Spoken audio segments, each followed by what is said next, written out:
from DPHSS. Buenas and Hafa, thank you all for being here today. The Committee on Education, Self-Determination, and Historic Preservation, Infrastructure, Border Safety, Federal and Foreign Affairs, and Maritime Transportation will now convene for this virtual roundtable hearing. Today is Tuesday, December 7th. It is now 18:02 in the evening. For the records and in accordance with the open government law, public notices were sent out via email to all senators, stakeholders, and all main media broadcasts on Monday, November 30th, 2021, and the second notice on Thursday, December 2nd, 2021. Notice of today's hearing was also available on the Guam Legislature website. Joining me today are Senators Amanda Shelton, Senator Telena, Senator Chris Duenas, and I believe that's all I see at this time. Okay, thank you, senators, for being present today. Before we proceed with the public hearing, the legislature has general rules of conduct that must be followed. All must abide by these rules of conduct and quality assurance standards. Please keep your video on at all times and ensure you are in a room with little interruptions and adequate lighting, specifically to make sure the participant's face is visible at all times. Virtual backgrounds should not be utilized during public hearings authorized under resolution number 232-35 COR. The host of this hearing will mute participants until called upon by the chair. When called to speak, please ensure that you are unmuted and that you are speaking into your microphone, and please also ensure that your camera is on. Members wishing to speak may indicate via the in-app feature chat box. So if you go to the chat box, you just have to state that you wish to speak and we'll acknowledge you. Please do not overstep someone in the middle of their statements and allow them to continue what they are saying. And if there's something that you'd like to add or any correction or clarification that you feel is important, go ahead and indicate by the in-app chat box and we'll recognize you to make additional statements. Individuals testifying shall first be recognized by the chair before speaking and shall state their name for record-keeping purposes. Questions and testimonies shall be confined to the substance or nature of the agenda. Personal inference as to the character or motive of any individual testifying or of any senator is not permitted. Individuals speaking shall only use respectful and professional language and conduct. Any violations of this general rule of conduct will result in removal from the hearing by the host. Okay. At this time, I'd like to acknowledge the presence of the superintendent. Thank you very much for being here this evening. We also have a representative from Department of Administration, Ms. Bernadine Jeans. Thank you, Ms. Bernadine. And then we also have Lawrence Duenas from Department of Public Health and Social Services.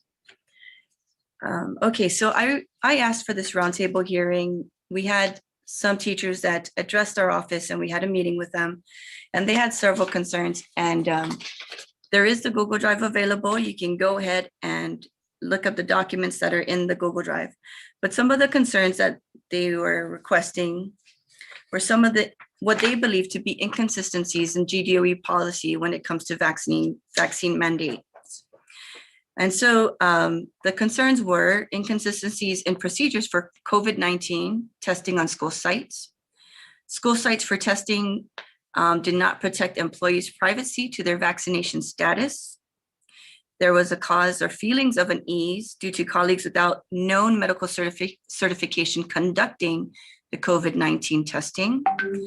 Concern that they are not consistently providing all pertinent forms and thorough explanations on the paperwork required. Teachers are not provided the opportunity to conduct distance learning should they choose to opt out of vaccination and weekly testing. And I believe we're in school now full time. And there are also concerns of the suspected use of expired COVID-19 testing kits. And one asked individuals have been denied requests to confirm the expiration dates of the COVID-19 testing kits. Employees have not received sufficient refills of necessary sanitizing equipment. And there is an uncertainty on how often air conditioning units within school campuses are cleaned and serviced. So these are just some of the topics, Mr. Superintendent, that we wrote you, and I thank you for your response to these topics that these teachers expressed their concerns about. I'll go ahead and let you talk about those items in your response letter. I do want to state there's some rhetoric going around in the public where we're constantly changing the public hearing dates.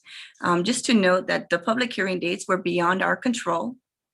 We have to, within the open government law, we have to ensure that there are 5 working days to issue notices.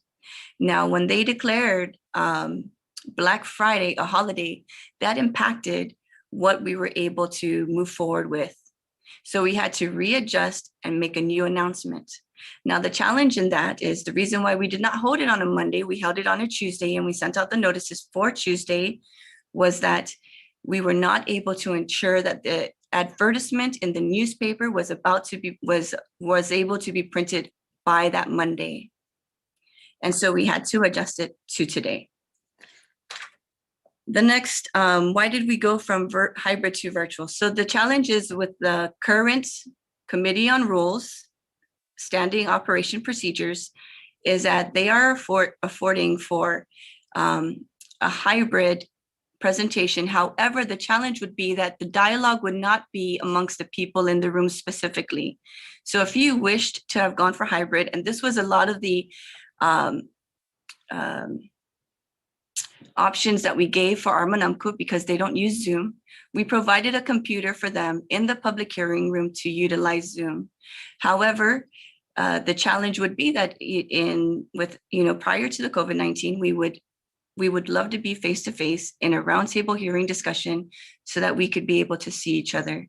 And that is the challenge here. So we were only afforded, according to our standard of operating procedures, to go virtual or hybrid. And we felt that virtual would be the best route because there would be no one in the public hearing room with you. And so if there was anyone that did have issues accessing Zoom, we would be able to afford that as far as ADA requirements, et cetera. There was also a concern about not being able to share the Google Drive with other people. Now, it's in our standard operating procedures that we limit we announce that this is what we're going to do. And if you please, so that we could vet the people coming in, like today we have 34 participants, so that we know who's going to be present to give testimony, we issue out the Google Drive. It's not that we are preventing you from sharing it or we are not trying to be transparent in the process. And so this please do not share was an attempt to ensure that we are properly vetting who would the participants be. The documentation is available. We will not withhold any documentation from the public. Okay, so now that that's being said, we can go ahead and move forward with some of the concerns. And I'd like to, Mr. Superintendent, if you would like to have any statements at this time, or we could just open it up to some of those that are present that would just like to share some of their concerns. But you're welcome to speak. Well, okay, thank you, Madam Chair, and thank you also, Senators Shelton, Duenas, and Taitigui for being here and allowing us an opportunity to present the information that we submitted to the committee earlier, and also to be here to answer any questions. I do want to just note that from GDOE, we're joined by the Chairman, Mark Mendiola, as well as Dr. Ron McNinch, who is a member of our board. And then you will see also a number of staff who are really critical in helping to prepare, to understand and prepare the protocols and procedures necessary for us to implement the governor's executive order. So among them, Deputy Superintendent Erica Cruz, Deputy Superintendent Joe Sanchez, Student Support Division Administrator Chris Anderson, Ms. Terry Naputi from Student Support, Ms. Kim Adusma, who is our lead nurse. She's a nurse at Maria Yajo, but also our lead nurse supervisor acting for Julieta Kineni. Leilani Keone, who is our HR administrator. She is also our designated vaccination coordinator. Ms. Doris Bukakosa, who is responsible for the PPEs that get provided to the schools. Mr. Tom Babata, also our acting assistant superintendent for special education. And then also, I thank you, Madam Chair, for inviting also the partners at Public Health and DOA, because this is not a GDOE initiative alone. We are actually an agency implementing an executive order of the governor. And with the guidance of the governor's office, Public Health, and Department of Administration. So I do see Deputy Lori Duenas and her team, as well as representatives from DOA as well. We did submit the response to your questions, as well as several attachments, which I think go into detail regarding our protocols and procedures. We're happy to, to summarize or to go over the responses if you'd like, or if you'd like to get to questions from the other stakeholders, we're happy to address those directly as you choose. So thank you for the opportunity again. Thank you very much, Mr. Superintendent. I think at this point, it's best that we hear from the community, and maybe we can answer some of their questions as to why certain policies are in place, or maybe we can readdress current policies if there's something that's more amenable and more functional for those concerned stakeholders. So we'll start with Ms. Patrice Tenorio. I believe she asked to speak first. Are you here?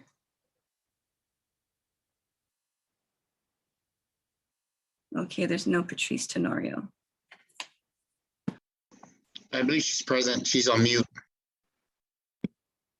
Please unmute yourself. Can you hear me? Yes. Hello. Yes. Hi, this is Patrice. Ms. Hi, Patrice, good evening. Good evening. Can you please turn on your camera?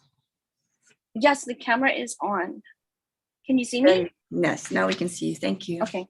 Okay. Can you hear me at the same time? Yes. Okay. Yeah. Okay. I have just something very briefly to share. My name, of course, is Patrice Tenorio. I'm a teacher at Gann Heights Elementary School. I'm unvaccinated. I'm not tested weekly due to a medical exempt. My concern is my colleagues are more than qualified to educate students, and they are being treated like criminals. And my coworkers, weekly testing under duress, feeling segregated from the rest of the staff. I've had my coworkers worried because they have headaches, nosebleeds, burning sensations in their nose due to weekly testing. Testing that should really be done for all employees, because data shows that both vaccinated and unvaccinated can carry and spread this virus. If the department is truly concerned about the safety of our children. And how far will they take this? Will we unvaccinated be marked with special symbols, a separate bus, a separate aisle in the hallways? The data does not support these discriminatory practices. You were told your vaccines would protect you, but you continue to coerce, blame, and discriminate. Coerce, blame, and discriminate. I hear kindergarten students blaming unvaccinated people for COVID and for people dying. So is this the kind of bullying? This is the kind of bullying that's just okay? And the kind of atmosphere that we want for our students? If you have been entrusted with a leadership role on this island, and you continue to turn a blind eye or just say nothing, you are participating in and perpetuating an act of discrimination. You are a party to people losing their jobs, their livelihoods, and promoting segregation. Guam chooses fear over faith. That is why we are here. You boast about having 99% of the island vaccinated. Well, I'm here to remind the people of how people's jobs were threatened. Traveling to see our loved ones was banned, shaming our people into submission, and they stand there proud of their accomplishments. You sure did it, but we all know it will not end with 3 shots. And I promise you, no matter how many vaccines you create or boosters for boosters, you will never be able to eradicate sickness, even if you drive out every last unvaccinated person on Guam. I am positive every hardworking parent of each of my kindergarten students is determined to do right by their children and family. My message to each parent who is watching this, please continue to fight for your right to make informed decisions for your child regarding testing and vaccination. You have every right to question, research, and demand medical freedom for your child's health and well-being. Today, we are hearing that 30 students were given adult lot numbers for vaccinations, and we're just going to take their word that these children are not given adult dosages. I've come to the conclusion many of our elected officials aren't really interested in doing the right thing, that somehow you joined a team, and there lies your loyalties. I'm not sure what your motivations are for keeping silent, but I do know you cannot serve two masters, but you were elected to serve all our people, because we, the unvaccinated, will continue to live in your atmosphere, and we will not stop, and we will wake the masses with or without your help. Thank you for allowing me to speak this evening. Thank you, Ms. Tenorio. Is there anything that you would like to, any questions or concerns with the DOE policy or Department of Administration leave policy or DPHSS that you'd like to address to the members present representing these agencies this evening? Yes, I am concerned, that some of my colleagues are having to deal with the expired testing, weekly testing, of which CDC does state clearly that regular usage of expired testing is not acceptable. And you can find that on their website, by the way. That I'm very concerned about that. I'm also, all of the things that I spoke about today. Medical freedom, that's all. Thank you very much. Thank you, Mrs. Tenorio. Can someone perhaps answer I think the question is where is GDOE getting their test kits from, and are they administering expired test kits? Carrie, did you want to take that question? Well, let me handle that, Erica. So, Okay. So first of all, we do receive test kits from the Department of Public Health. Mhm. And because the Department of Public Health is present, it may be wise to just ask them to go ahead and explain the expiration issue. Public Health?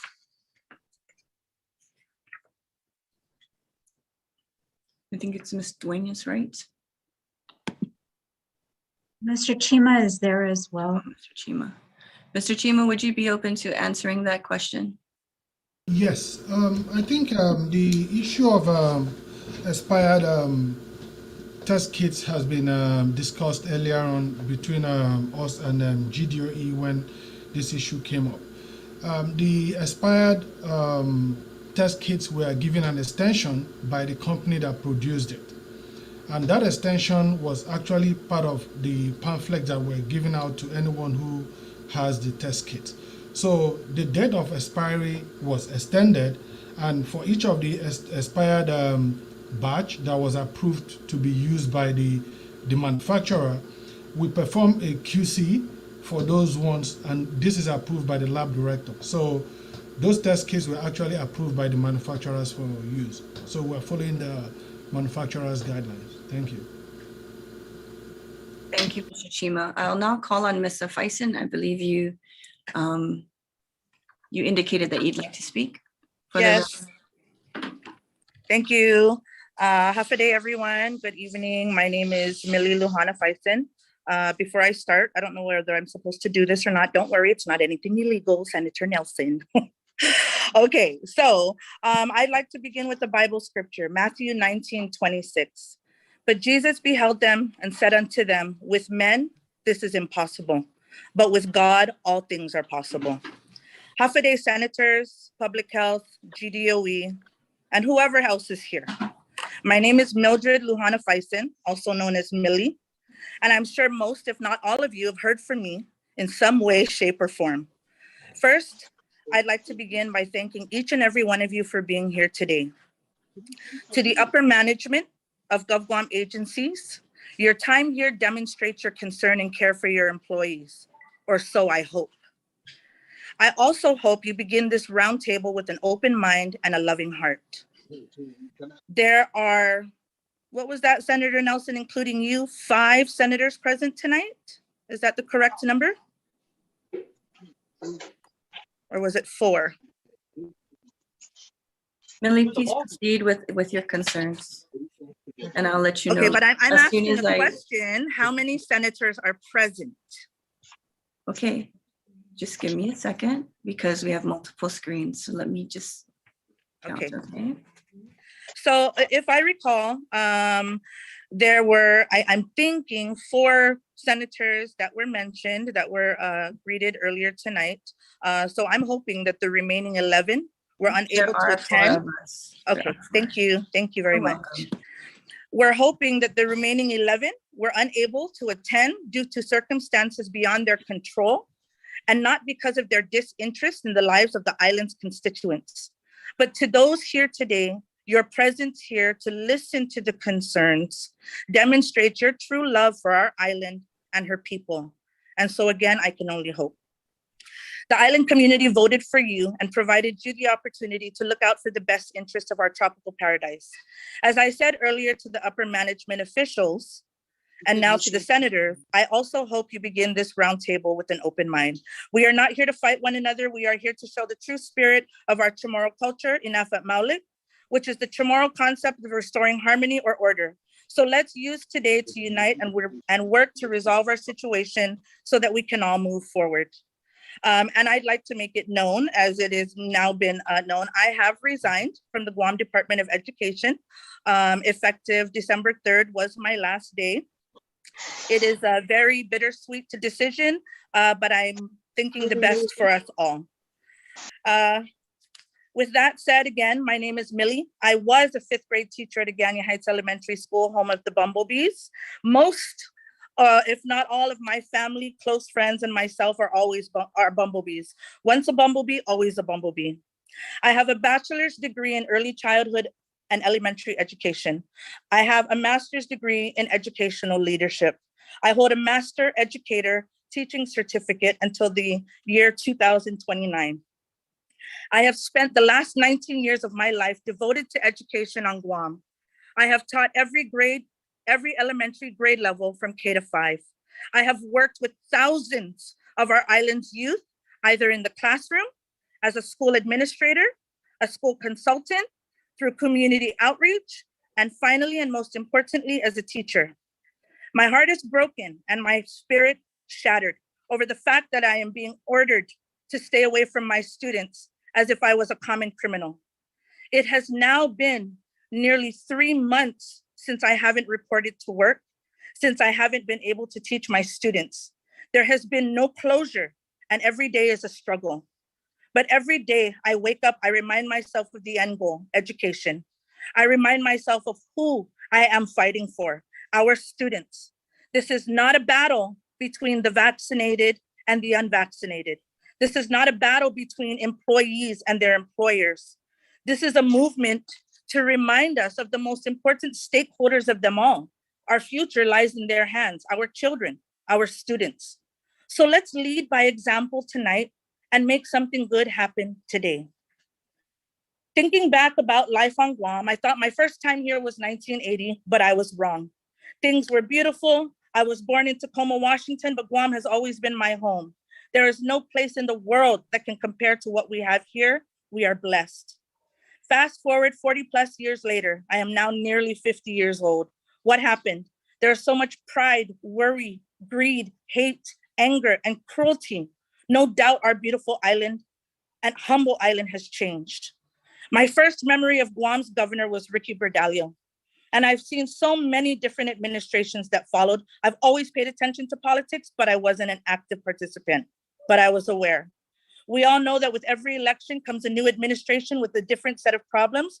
But for the life of me, I have never witnessed any other administration ruin this island like our current one. Any corruption that has happened during previous administrations is nothing compared to what is happening today. Please don't tell me you can't see it. Aren't you worried or the least bit concerned? This is only the beginning. If we keep going down this path of submission, we are our own destroyers. I grew up with a very tough childhood, and I pretty much went through everything a child should not.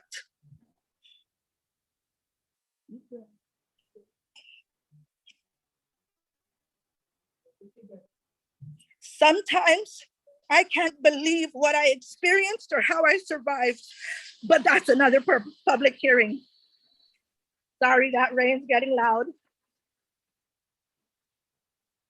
I was a very young mother and refused to live my entire life on public assistance. No offense. I graduated from high school my year 1992 with a GED. I struggled every day to make a better life for my family on this beautiful but expensive island. I earned a bachelor's degree, like I said, in early childhood and elementary education. I became a Guam educator because that's what I wanted to do. I earned a master's degree in educational leadership because I wanted to be a leader for our students.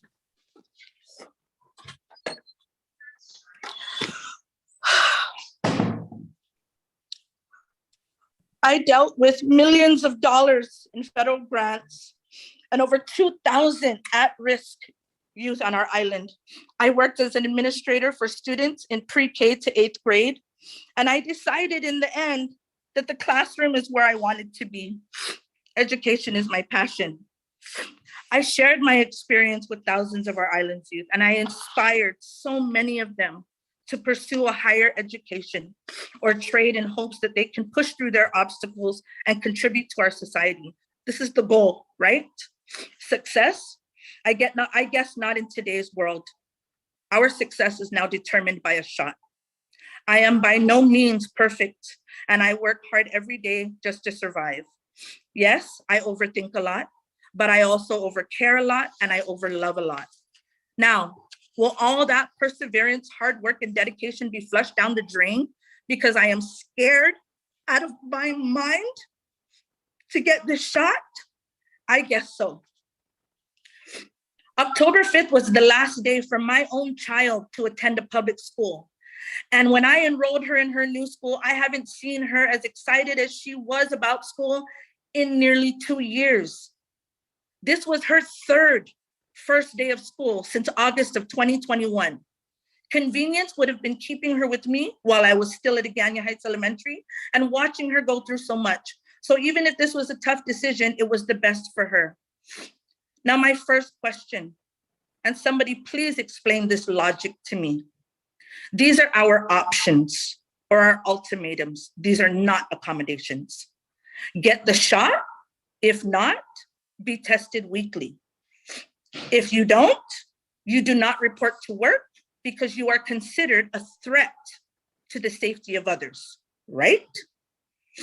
So currently on every school site, or almost every school site, there are unvaccinated employees, vaccinated employees, unvaccinated students, vaccinated students, employees who received the DOA in public health, which to me is useless, approved exemptions from both the vaccine or weekly testing. So to clarify, there will not be those who receive the exemptions will not be vaccinated or tested, but will remain on campus. So basically, there is still a mix of unvaccinated, vaccinated, weekly tested, not weekly tested. So please explain the science behind this and how are the schools now safe? What was the difference from the last 3 months from August, actually from last school year when I was there to present time? It is so crazy that this administration and GDOE is forcing this shot or weekly testing. But their form, which GDOE claimed was provided to all employees, but I never received one, it was shared by another teacher from another school. And this form clearly indicates that they, GDOE, will not be liable for any adverse reactions or effects. Now, if GDOE and this administration was so confident about this shot or this test, then why must employees sign this liability section? During the month of October, we taught our students about unity, unite against bullying, bullying prevention. Now, I think this government needs a refresher course on this topic since they are the biggest bullies of them all.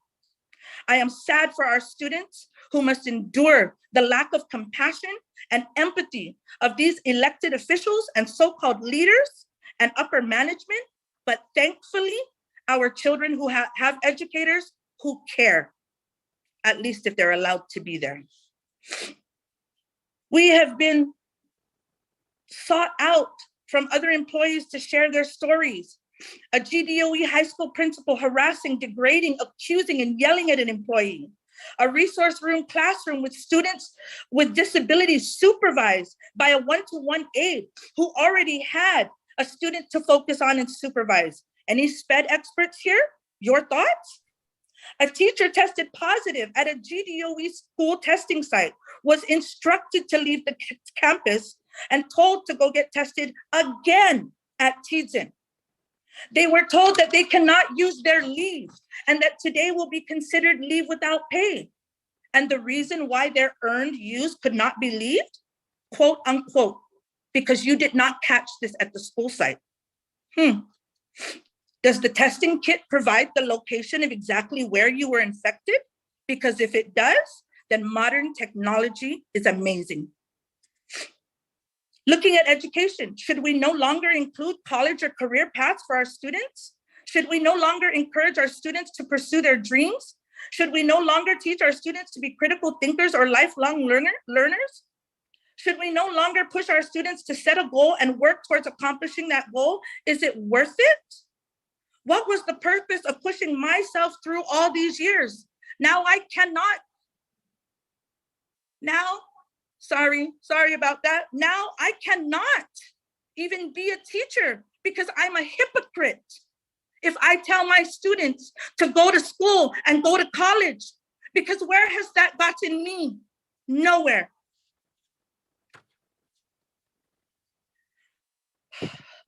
My 5th grade students sat in a classroom for over 1 week without a certified teacher and with anyone who was able to cover. I've said it before, I say it now, and I'll say it forever. I am here, I am ready, I am willing, I am able, I am healthy. This is the choice of GDOE, putting everything else above education. So maybe upper management should revisit the GDOE mission and revise. Does not prepare all students for life, does not promote excellence, and definitely does not provide support, because I have been asking, begging, and pleading for support. I can guarantee that any standardized test scores will be way below. And DOE admitted this themselves. Students are failing, but this is the fault of the government and GDOE upper management. Private school classrooms have held daily instruction with a full class of up to 30 students. What are we doing? Well, now our schools are open.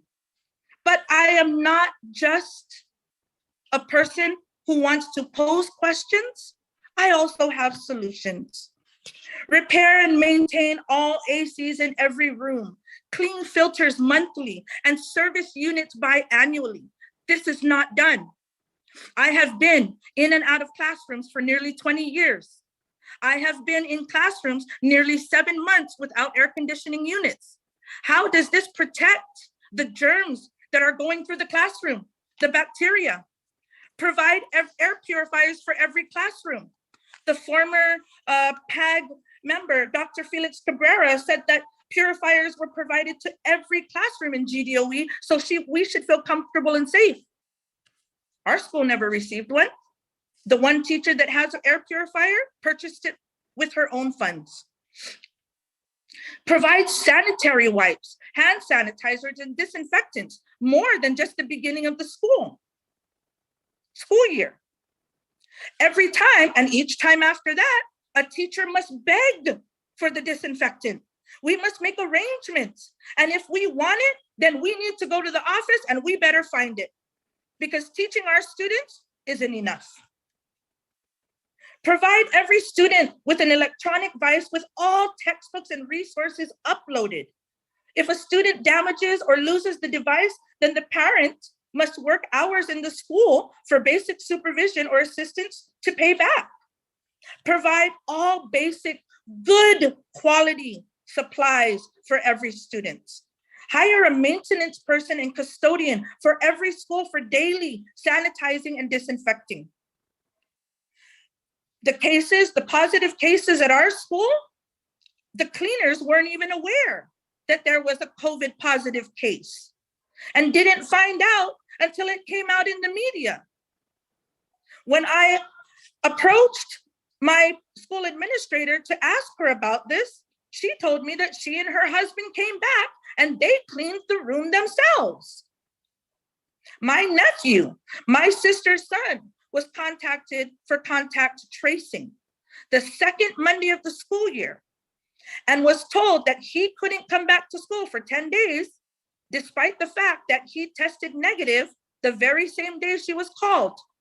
And our school informed my sister and her son that they cannot return until until public health gives them a call. Well, guess what? Lucky she didn't wait, because today is December 7th and she still hasn't received a call from public health. Transfer the maintenance division employees to a school. Network with the Trades Academy, GCC, UOG, or nonprofits to use their students to repair, maintain, and landscape our schools, on-the-job training. Cancel the outsourced cleaning contract. Install plexi shields to either every student desk or at least every other desk if it makes the parent, student, or child feel safer, and then make it happen. Last school year, during a parent forum or a meeting that we had, I asked about those plexi shields and if they would be installed for the beginning of the school year. I was told that that was going to go through the process and would be installed. This year, during a parent forum, when I followed up and I asked about the plexi shields, I was told, Millie, there's no evidence that these plexi shields provide protection. A week later, lo and behold, our cafeteria has plexi shields. Install plexi shields between each sink in the restrooms rather than blocking off sinks, and install more sinks around the school. At Agana Heights, we have 2 wings at the bottom of the school. There is 1 sink in 1 wing for everyone to use. Install more water refill stations, at least 1 to 2 wings. Ensure refills of hand soap and paper towels. And this is just for starters. This can be done. Where are all the federal funds? Spend it wisely. Listen to your parents. Listen to the stakeholders, because our children need this now. On October 26th, the bullying and retaliation begins. I'm not sure what the difference was from the previous day, October 25th, the first day of the mandate, where I arrived at school and went on social media and did a live feed. And so therefore I was allowed to teach, not being vaccinated, not being tested. I was in my classroom. The morning of October 26th, I was told not to report to work. After meeting with the school administrator on October 25th, where she stated she is against this mandate and fully supports us and fully understands. But then I received a call from her the following morning, notifying me that I cannot report to work. They were pretty smart calling my phone at 6:30 a.m. And that's the respect I have for my administrator. I answered my phone at 6:30 a.m. She did not want to meet with me in person. And I don't think that was what she was hoping to do. I asked my administrator if upper management is aware of the lack of personnel at our school. She responded yes. I asked her if upper management is aware that a classroom of students will not have a certified teacher, even if I'm available, and she responded yes. I asked my administrator if GDOE upper management was aware that she would have to literally search and find and pull someone, anyone, to cover my class, and she responded yes. So here it is, Guam. The government and the Guam Department of Education do not care about our children. Even with everything that is happening on our island, they would prefer to shove anyone else in that classroom when I was a perfectly healthy, willing, and able certified teacher. What does this tell you? Do they truly want what's best for our children? Are they really concerned about the greater good of education? On October 26th, an article came out that the first day of testing went well. It went well? Please clarify for me. 18 employees were out at Southern High School alone on that day because they did not want to deal with the testing. Teachers were chased off the campus and bullied by their administrators. Employees at Marshall Sablan coerced and scared into submission to do the testing, even if they were healthy and fine. Teachers at Agana Heights Elementary School in so much emotional distraught, and support staff, not just teachers, and assured that they were good to go with the full support of their administrator, only to be told the following morning not to report to work. Other GDOE employees coming to me with their stories, and that is going to be provided once I send in this testimony. And GDOE thinks this went well. My school administrator shared that principals of GDOE have met, and they have discussed that all those teachers who decided not to take the shot or choose to be tested were one of their best teachers. More lies and plays on words to make us look like the sad few unvaccinated. You claim only 3 officially declined testing and vaccination. How about the threats to my job and their jobs, and even more than 3? The livelihood that literally coerced thousands of Guam citizens into getting vaccinated or weekly tested. So proud of what you've done, aren't you? What I want to know is, how do you sleep at night? Some of you might even answer, good. I am so proud of those of us who have stayed true to their convictions, and even those who are vaccinated, to stand with us. All the hate, name calling, shaming, and threats that we have had to endure together, we are all finding each other and making each other stronger. Our GDOE teacher chat group now has over 40 participants of teachers and support staff and parents from schools from north to south. We are building forces every day. Those that have lost their jobs or have sacrificed their health to weekly testing, those who protect their children and spread truth and light, we hear you. I will be your whistleblower. I will be your voice, and I will gladly share what's happening in our schools, or at least mine. And if this is retaliation for speaking the truth, not to be able to work, and that the GDOE management would prefer anyone but a certified teacher in the classroom with students, then there's nothing I can do. I have resigned. I will continue to repeat that I am not sick, nor have I been sick aside from migraines and vertigo due to this undue stress. I was willing, able, and fit to teach our children daily. However, at the direction of GDOE's upper management, John Fernandez, your child will not have a certified teacher in the classroom. I submitted my medical doctor's note to exempt me from the shot, since, actually, I stand corrected. I thought I submitted it on September 8th to my school administrator. I submitted it August 24th. It was received, acknowledged, accepted by my school administrator with the feedback that this will suffice. I am good to go, and that it will be placed in my personnel jacket.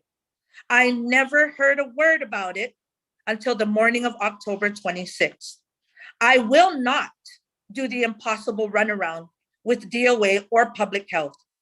It was such a coincidence that public health miraculously approved 2 teacher exemptions on October 25th, the night I first went live on social media.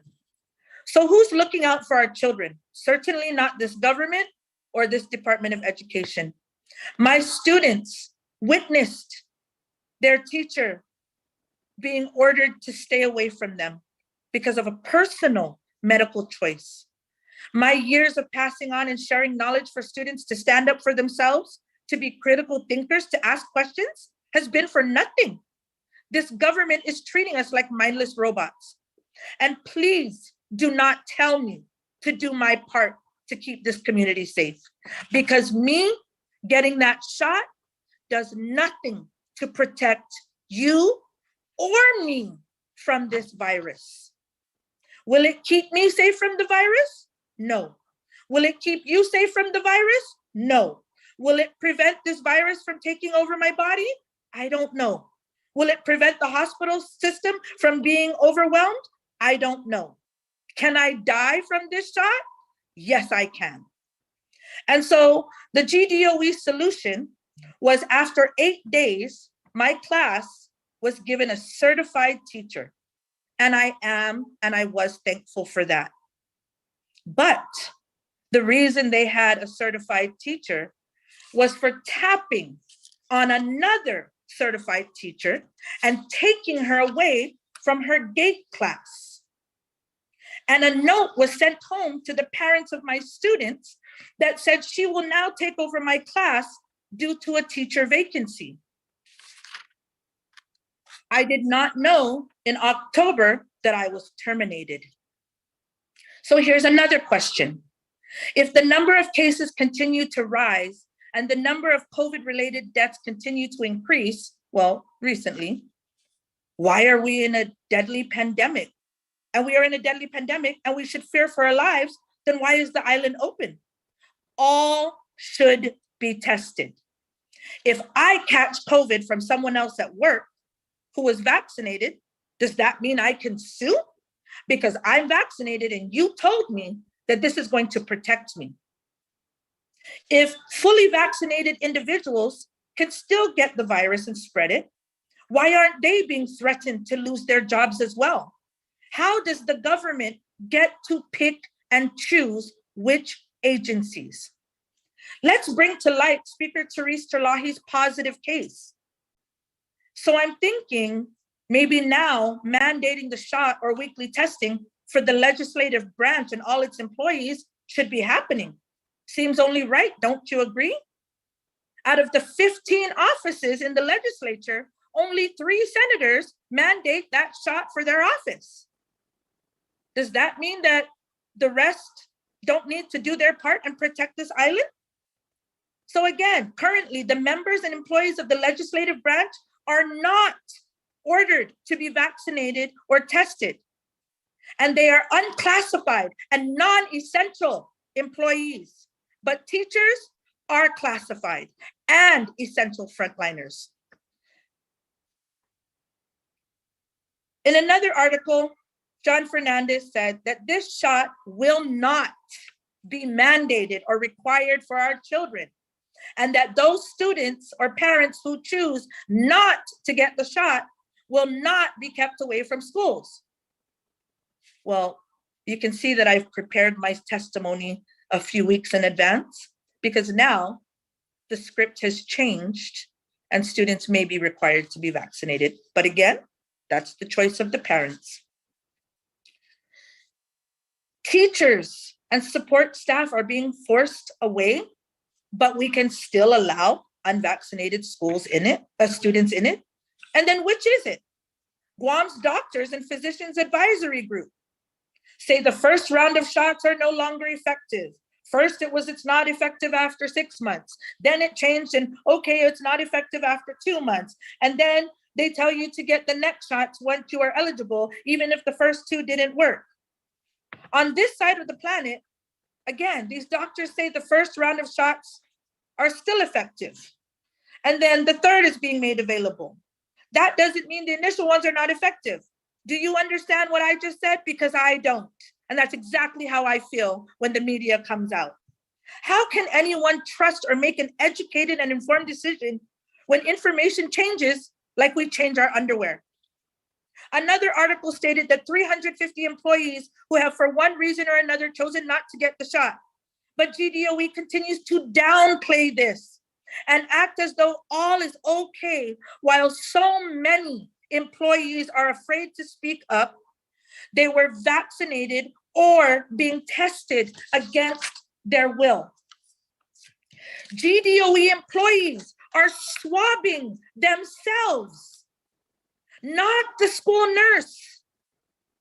And even if there was a support staff that was trained, that person is not a medical professional.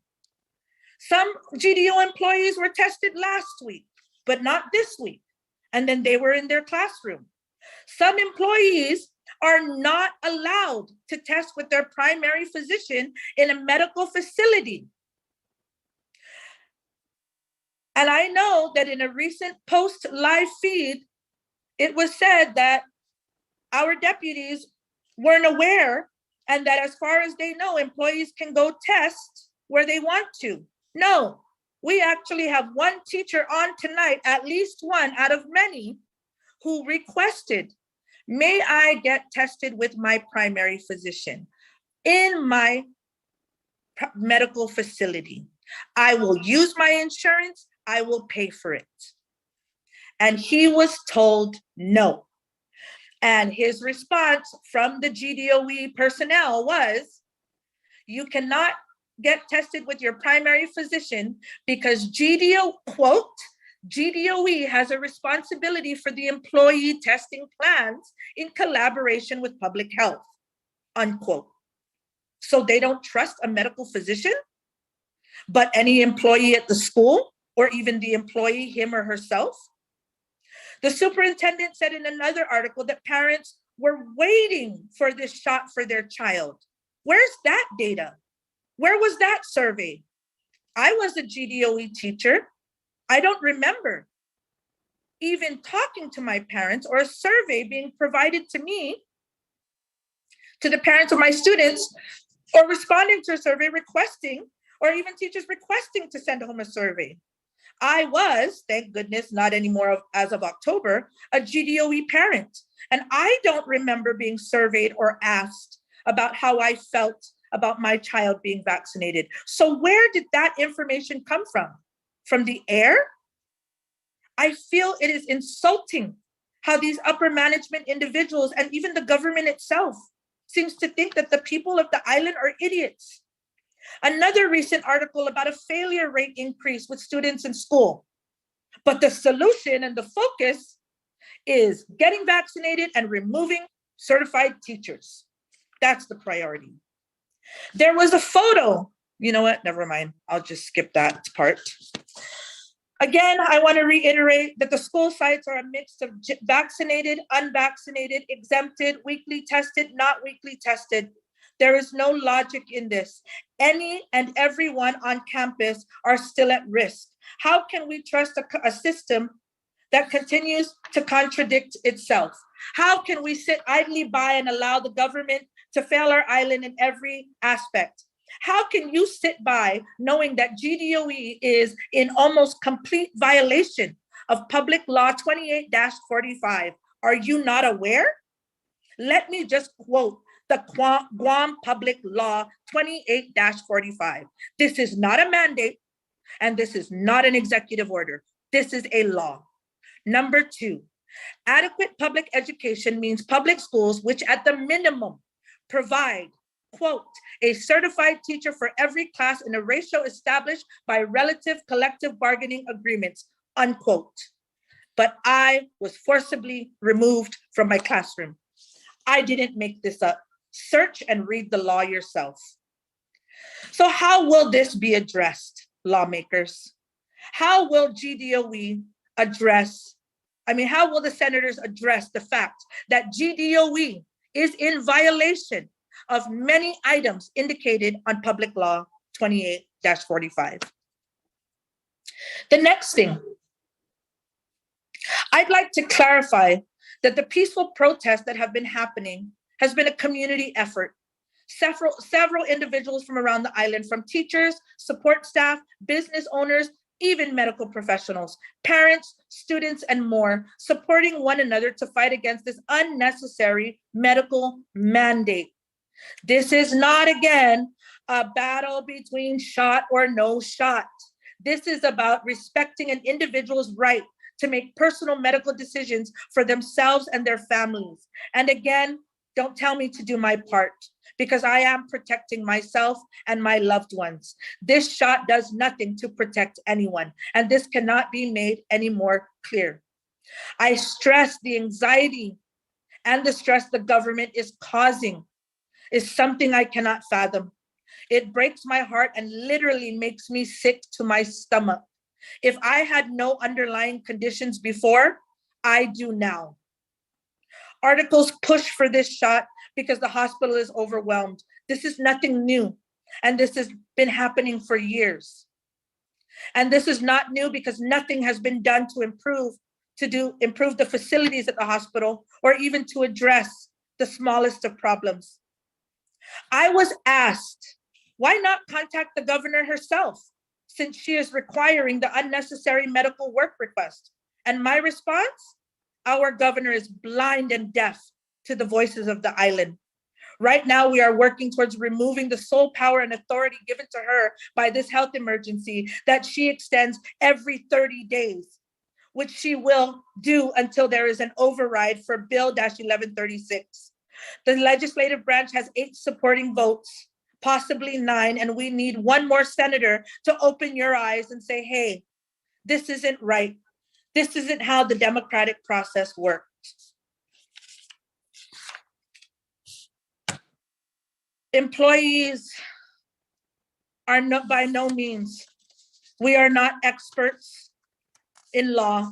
We are not experts in medicine, and we do not claim we are. We are hardworking, tax-paying citizens being ordered to stay away from our workplaces as though we are criminals.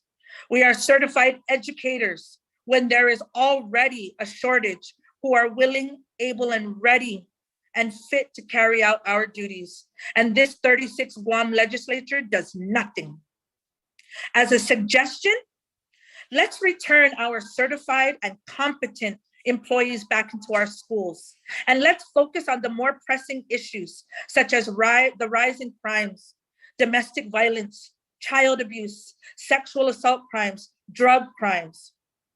And finally, although I said that I would continue to fight for my right to work and that I would show up to work whenever I was reinstated, and I would have continued to educate my students to the best of my abilities until I was removed or banned from campus and from my students, sadly, I couldn't last that long. I am not perfect and I am only human. And now I'd like for GDOE, for medical physicians, for public health to address the vaccination requirements and SOPs for submitting their exemption documents. Teachers submitted medical certifications via email directly to administrators and office personnel. No guidance specifically on where or how to submit. It was acknowledged, accepted, and assured to the teacher that this will suffice. The teacher is good to go and will be placed in the employee jacket. Another teacher submitted directly to Department of Administration and Public Health, both a medical and religious exemption accepted. Another teacher was advised by a school nurse to submit documents and exemptions directly to Public Health. Another teacher was informed by Public Health that no religious documents are available for adults and only for children. Public Health notified another teacher that it will not accept notarized documents pending the AG's review of public health forms and instructed the teacher to hold it. Another teacher's documents were refused by Public Health because, quote, their form is being reviewed by the AG and waiting approval, unquote. Another teacher contacted GDOE personnel to inquire guidance for submission of religious exemption form. The HR personnelist from GDOE informed the teacher that she isn't sure of the protocol and will need to research regarding the protocol and the form itself. Another teacher submitted exemption documents to the school's administrative officer. Initially, the AO did not want to accept it. The teacher told the administrative officer that Public Health and DOE didn't want to accept it either. So therefore provided it to the administrative officer in their school anyway. The teacher insisted for the administrative officer to acknowledge and sign and date received. This teacher then followed up with the school administrator regarding approval for exemption requests. And as per the school administrator, quote, "I'm still awaiting response. We'll follow up again," unquote. That teacher went to Department of Administration to follow up on their status of approval for the exemption request and was informed by DOA that their name wasn't even on the list. Nothing was received by the school administrator or from GDOE when the school administrator already told that employee that they are still awaiting response. How can you await a response for something that you did not even submit? COVID-19 testing on the schools, on-site testing to be conducted by the school nurse or trained support staff. Testing is occurring by various individuals. I'd feel the safest with my nurse. If I were to choose getting tested, it would only be the nurse that I would allow. Nothing against our trained support staff, but they are not trained for being a medical personnel. So various individuals are being tested by a school nurse, support staff, or him or herself. Is that proper protocol?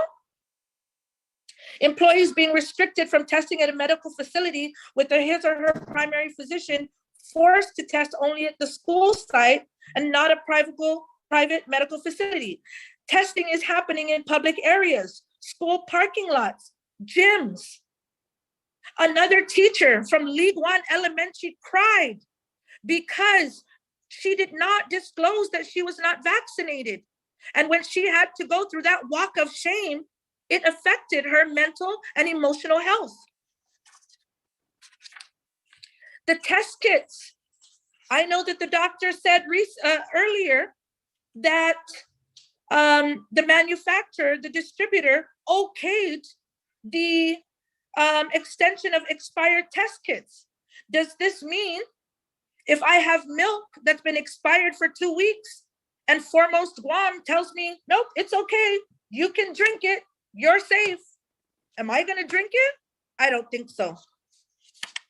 The test kits are unlawful to force or coerce any individual.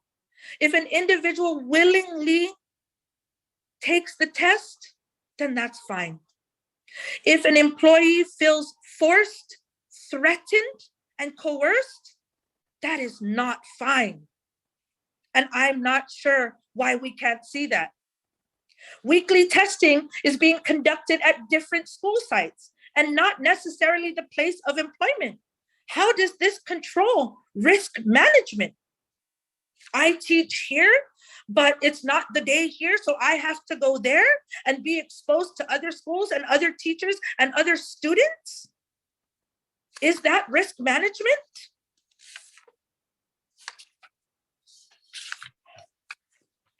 I know that was a lot. So some of you may be yawning, some of you may be bored, some of you may really not care. And that's absolutely fine. You know why? Because you are entitled to your own opinions. And so lastly, I'll say it again. I have been ready, I have been able, I have been willing, I have been healthy enough to teach my students, but I was not accepted. Therefore, God bless you all. The most important thing I've learned out of this situation is that I will continue to live, to love, and to laugh. Okay, thank you, Mrs. Ofaisen, for your testimony. But don't go anywhere. You shared some points in I just need a testimony. minute. I just need a minute. Okay.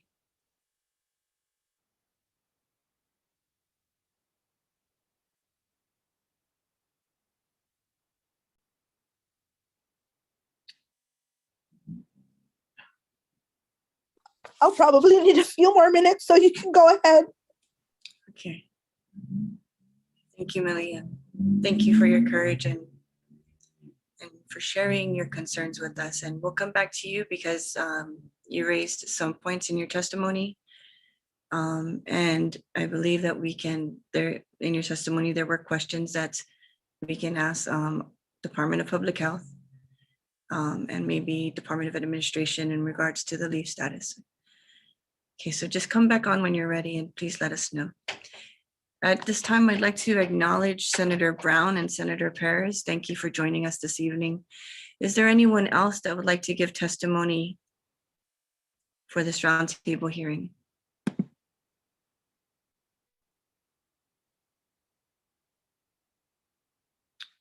Hello there. Sammy is my name. I'm not a teacher. I'm a parent. I got 4 children in the system. What is your name? My name is Sammy Ahn, AEHN. Okay. I've got 4 children. I know. Can you I please turn on your camera, sir? just have a simple question. Can you turn for your camera on, please? Okay. Well. Okay. 1 second. Thank you. You see me now? Yes. Okay. Thank you. So there's so much on my mind. I'd like to, I mean, I can hijack literally an hour, but I have one simple question, which I've been posing everybody for the last 6 months. PCR, the CT cycle threshold. Does anybody know the CT's cycle threshold number that you have been using for all your PCR testing for Guam for the last 18 months? Does anybody know? Senators? Mr. Can you Chima, do like can you? a FOIA Mr. request? Mr. Young, yes, I know. For every PCR test you do, your positivity is actually by the CT threshold. So that is what the machine actually prints out. So for every test result, it is printed out. So it is part of the process. Thank you. You're not answering my question, sir. I asked every jurisdiction, for every test being tested, being administered on 7 billion people around the globe today is set at individually different based on the district that you're in. For example, in Korea, they set it at 35. Certain tests are set at 32. Certain tests are set at 45. So what is it for Guam? Because I'll tell you why. This is the critical point in our discussion that could actually eliminate all this mess. Because if it is set at such a high level that cannot distinguish false positives from real cases, then what are we doing? What are we actually doing with our children for the last 18 months? You tell me right now. Can I ask you, excuse me, sir, can I ask you? Tell me the number. Can I ask you your background, No, you do sir? not ask. I want to ask you your background. Thank you.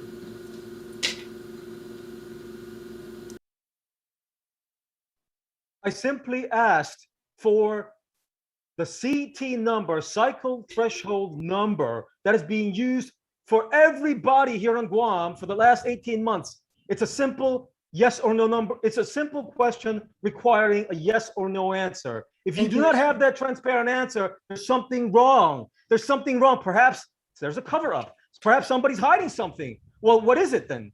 Give me the number, please. Thank you, Mr. An. Mr. Chima, can you please answer the question? What is the cycle threshold for the tests that Guam receives? Ma'am, it depends on the machine you're using, and I would defer to the lab to respond to him. Thank Do you. we have a representative in the lab? No, but I'll take back the question and then give you an answer. And Mr. An, we will support the request with the letter to DPHSS. Is there anything else that you'd like to say? So just on this one very important point alone, I'm not asking for, perhaps they're not ready. Perhaps they do know the answer, but for political reasons, they cannot possibly share it at the moment. But it doesn't matter. I just wanted everybody to be put on notice, especially the senators, because the way they've been practicing the testing, if we really have a chance to really hone in and get to the bottom of it, then it could literally shock everybody on the island, because it could literally mean a lot of people have been fooled. But I'm not gonna ruin it for you. I'm not gonna be a spoiler for you. Please, senators, doesn't matter what party you're towing, please make your FOIA requests. make sure all of the 15 members of the senators understand exactly what the so-called experts, the medical experts, have been doing with every facet of our life for the last 18 months. And I just simply add that literally half the other 50 states, half of the 50 states out there stateside, okay, are banning masks. Vaccination, as you know, has been put on hold by different judges in various districts. I don't know which circuit courts or whatever. But my point is, people are rising up now. We're not stupid, and there are a lot of watchdog parents, and we only got 11 months to go, and a lot of people will see their careers literally end. Okay, but if you do the right thing, you can right the wrongs. You still have chance.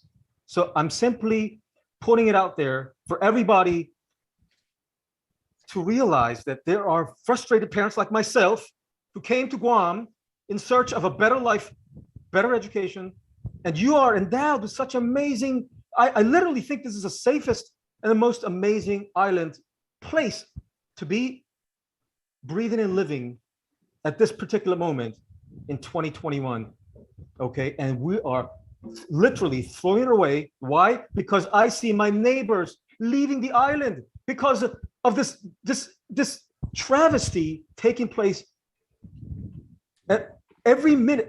When my kids come home, I hear at every one of the levels, at elementary, junior high, and high school.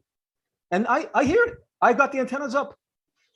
And teachers are more concerned, despite their personal beliefs about vax or these mitigation, so-called mitigation, the 3 Ws, which are being done in abundance of caution. Abundance.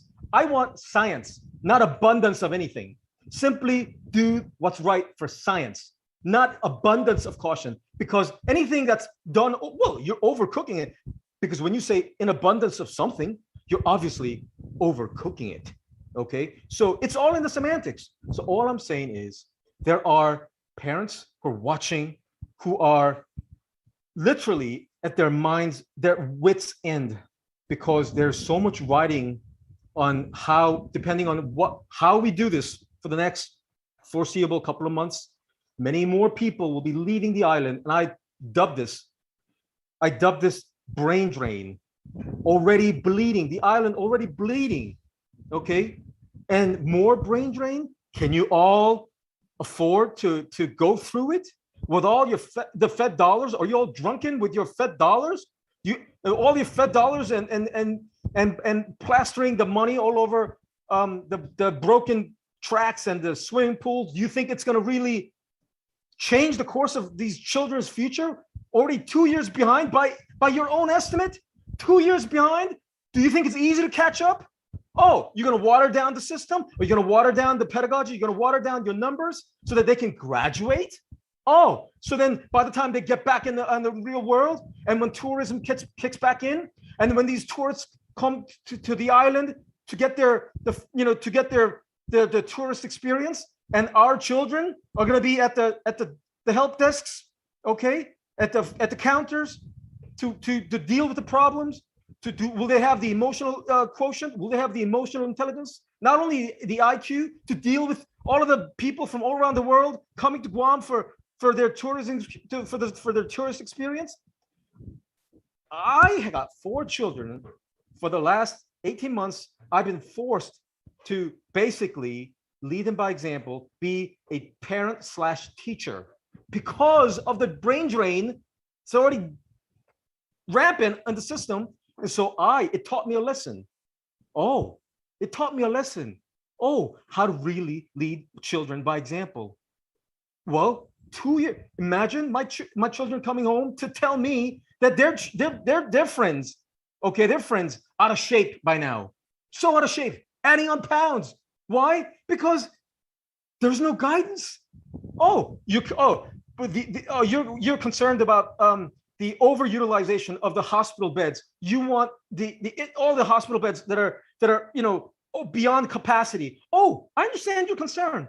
I understand that. Well then, why isn't anybody talking about Why isn't anybody talking about the common sense of teaching children and people in obesity, people with the pre-existing conditions, all these comorbidities? Why isn't anybody in the medical system, okay, who are being paid so much dollars?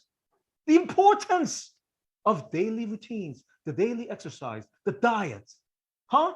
Am I the only one? Am I the only crazy parent here who thinks like this? There cannot be. There's got to be more. Well, it's about time. It's about time, because you know what? I've been patient. I've been patient in the sense that I've only been contributing my opinions to 2 different media outlets, okay? I couldn't be more patient and more respectful. Each of the letters that I put in, I said, dear superintendent, dear teachers, dear parents, dear this, dear senators. You know what?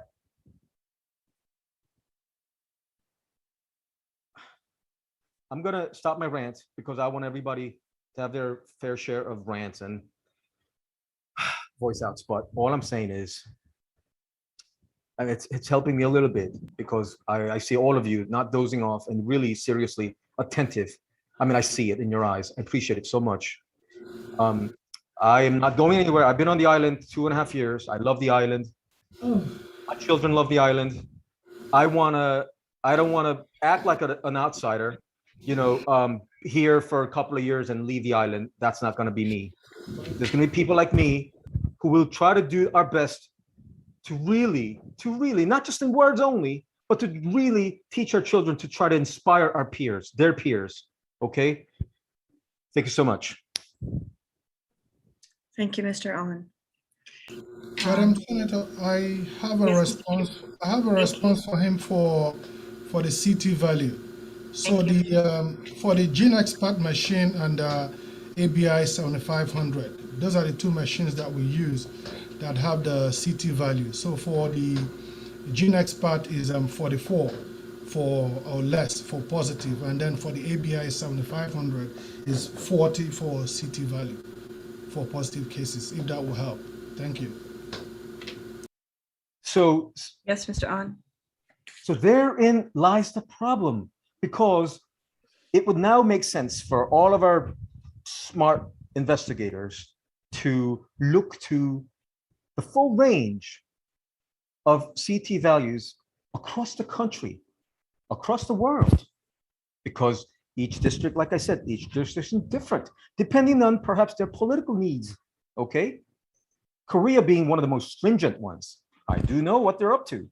Okay, their education system is doing exactly the same hoops that GDOE is doing right now. Okay, close down. They were one of the Korea was one of the first countries to actually close down the school. Fear mongering. Oh yes, I know. Believe me, I know. So here's the thing: 44 and 45. I mean, you're gonna share that number in writing. Please, senators, make sure you do your FOIA request, whatever you need to do to get it in writing. I'm not talking about simply what's the number being used right now. I'm talking about the last 18 months, because then you will see, you'll be able to graph out, you'll be able to map out. You see what I'm trying to get at? Then, well, if there was no funny business, then I'm just a crazy parent. That's okay. I wish that was the case, but if not, well, let's find out. By the way, 44, 45 is way high. It's way high. You will see, compared to other districts. Thank you. Thank you, Mr. On. I believe we have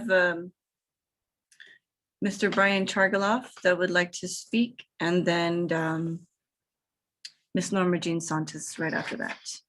Ms. Norma Jean Santos, you're going to be right after Brian Yes. Brian, you can go ahead and go first.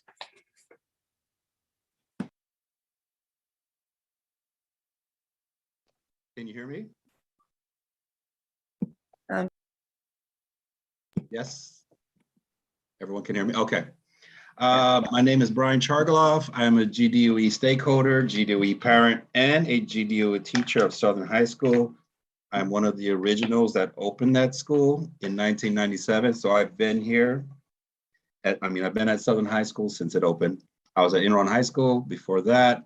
So I have a vested interest in the community, in the school, and in the South. I am from Iran. So to lose a teacher like me to, I'll be nice, to this vaccine mandate is a travesty. Some of you know me, some of you have worked with me, so you know that I am not simply making false statements here.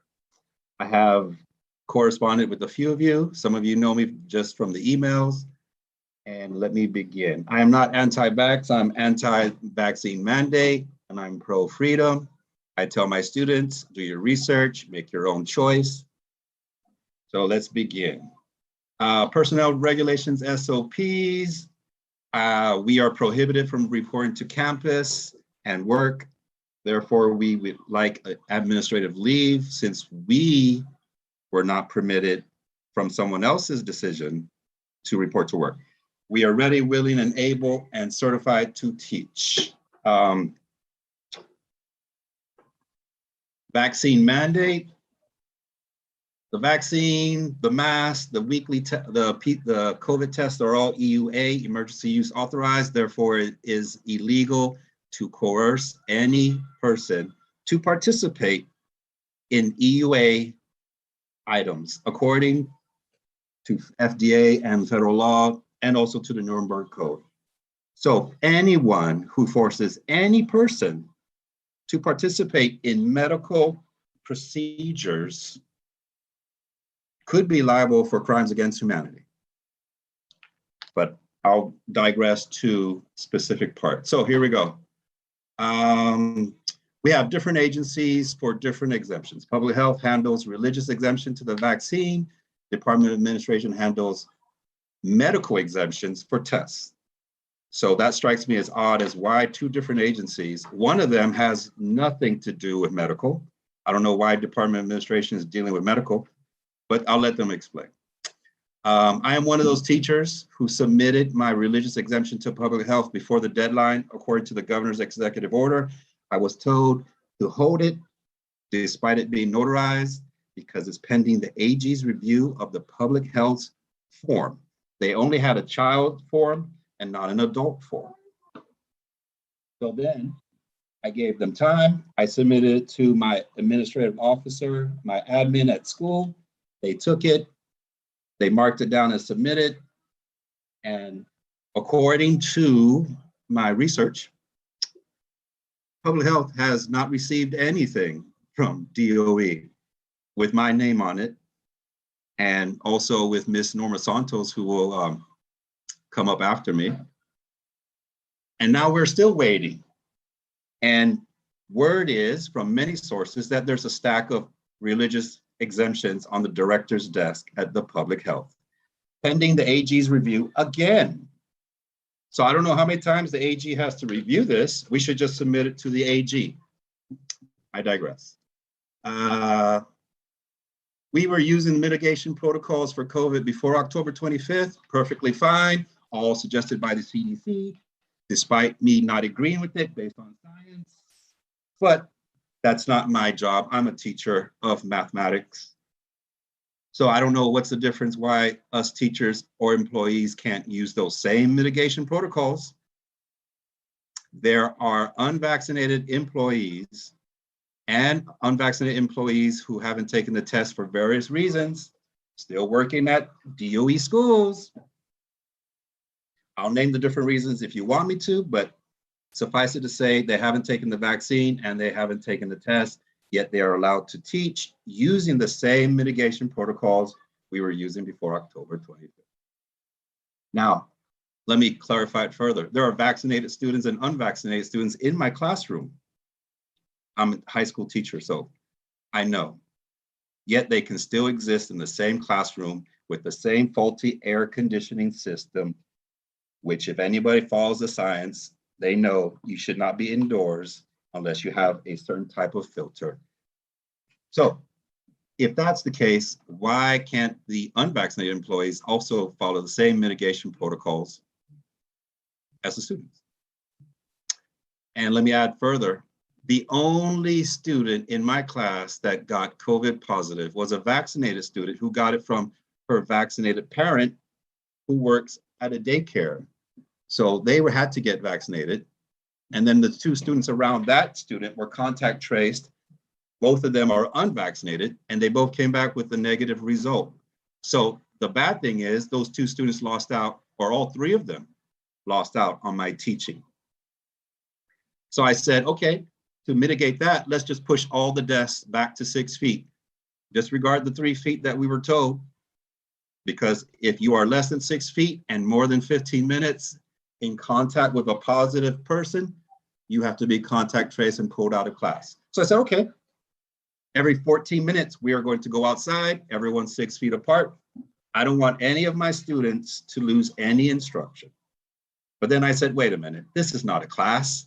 This is like taking an ASVAB test. All my students 6 feet apart. I can't even accommodate all of them. Thank goodness, Board of Education members and superintendent, thank goodness for the cohort system, because there is no way I could have fit 28 students in my room at 6 feet. I can barely make it 3 feet. I had to remove my teacher desk, but that's a school problem.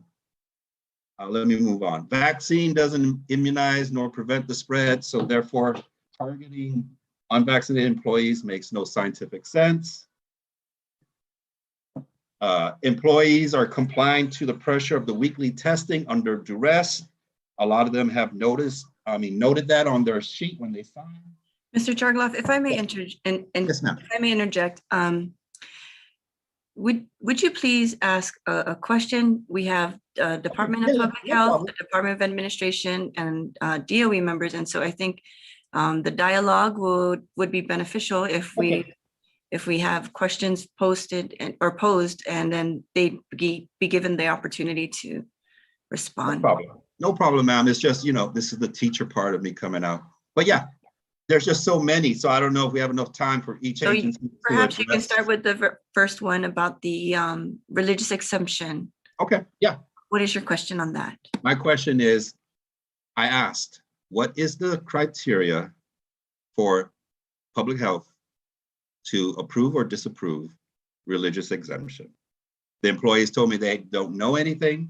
It's all on the director's desk. Okay, we have a public health Go ahead. representative here, Mr. Chima and Mrs. Duenas, I think. Can one of you please answer the question, the public health policy for exemption, religious exemptions?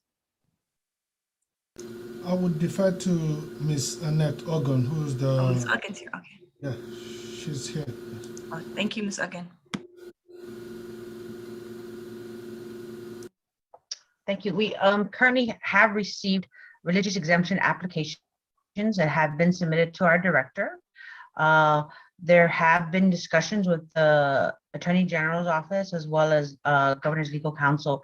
Our leadership would like to make some changes and expand on the guidance because when it was initially put out, correct, there was only childhood exemption because of routine immunization requirements.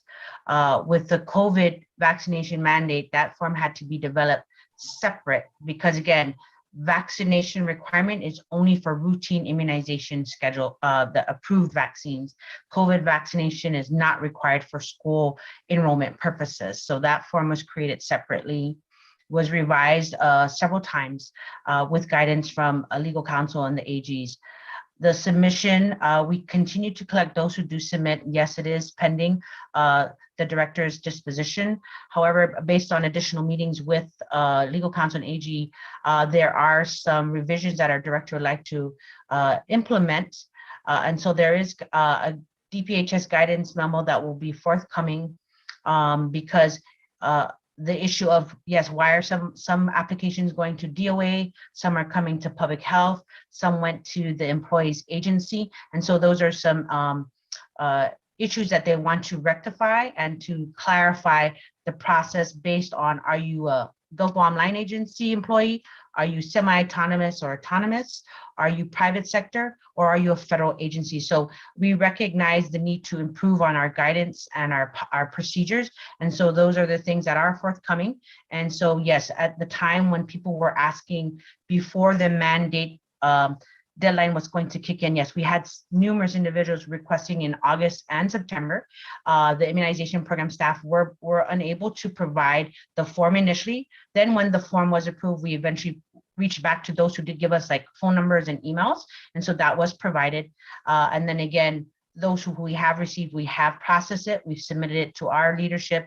It is in our director's office. And again, additional guidance will be coming to help clarify based on guidance that our director received from legal counsel and the AG's office. So I'm sorry, I can't give too much until that guidance is properly signed off by our director and put out with the Joint Information Center, as well as posted on our website, Senator Nelson. Sorry. Thank you, Ms. Egan. And I guess another twofold question would be, one, in the meantime, if they submitted their religious exemption, what is the premise or the reason behind requiring weekly testing? For our area, I'm sorry, ma'am, go ahead. I'm sorry. And then just, I guess you can put it all together. And then the other one would be when the exemptions are finally approved, will they still be required to have weekly testing? So depending on what is indicated for, like for medical exemptions, there are some individuals that only sought exemption from the vaccination, not from testing. It also depends on what is indicated by their primary physician. There were concerns that there was just this blanket exempt them from vaccine, exempt them from testing. But when we provided more discussion and education, they realized there's two different types of testing. I guess there are concern for those with nasopharyngeal that it is too deep, and for those who have medical conditions, we definitely do not want to cause any harm. So there would be the opportunity for just the nasal swab, which is just it's less deep. So there were some individuals that their request for exemption changed. They only wanted vaccination. They were okay with testing. Others, after providing information and response from our interim chief medical officer, Dr. Robert Leonguero, he indicated on these medical exemptions whether they were approved or not, or he just needed more information because some of them just said exempt. Our doctor needs to understand, is there an allergy? Was there a previous reaction to another dose? So yes, is it a temporary exemption or is there a permanent exemption? So those are things that we deal with case by case. In regards to religious exemption, people are allowed to continue to work or volunteer for those areas that are covered by the executive order while the religious exemption is finally approved. So I know that right now for immunization purposes, our exemption form is specific to only vaccination. It does not include testing. So if a person is applying, we notify them when they submit their documents. Again, this exemption form is specific to vaccination, not to testing exemption. That is something you would have to do separately on a different form and submit that. And again, if that would be allowed by your employer. So again, those are things that I know we're trying to further clarify and add on this forthcoming additional guidance. Is there a specific requirement between the nasopharyngeal testing kits and I guess the oral testing kits? Is there a specific requirement that GDOE has to follow as far as administering a specific type of testing kit? I am not the lab expert, ma'am, Okay. but I do know we do refer to CDC guidance on which test kits are approved.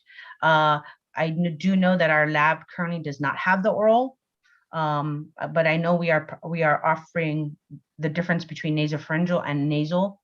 And so I will defer to my chief if he has more to add. So I do apologize. I do not want to give the wrong answer in regards to the lab test, ma'am.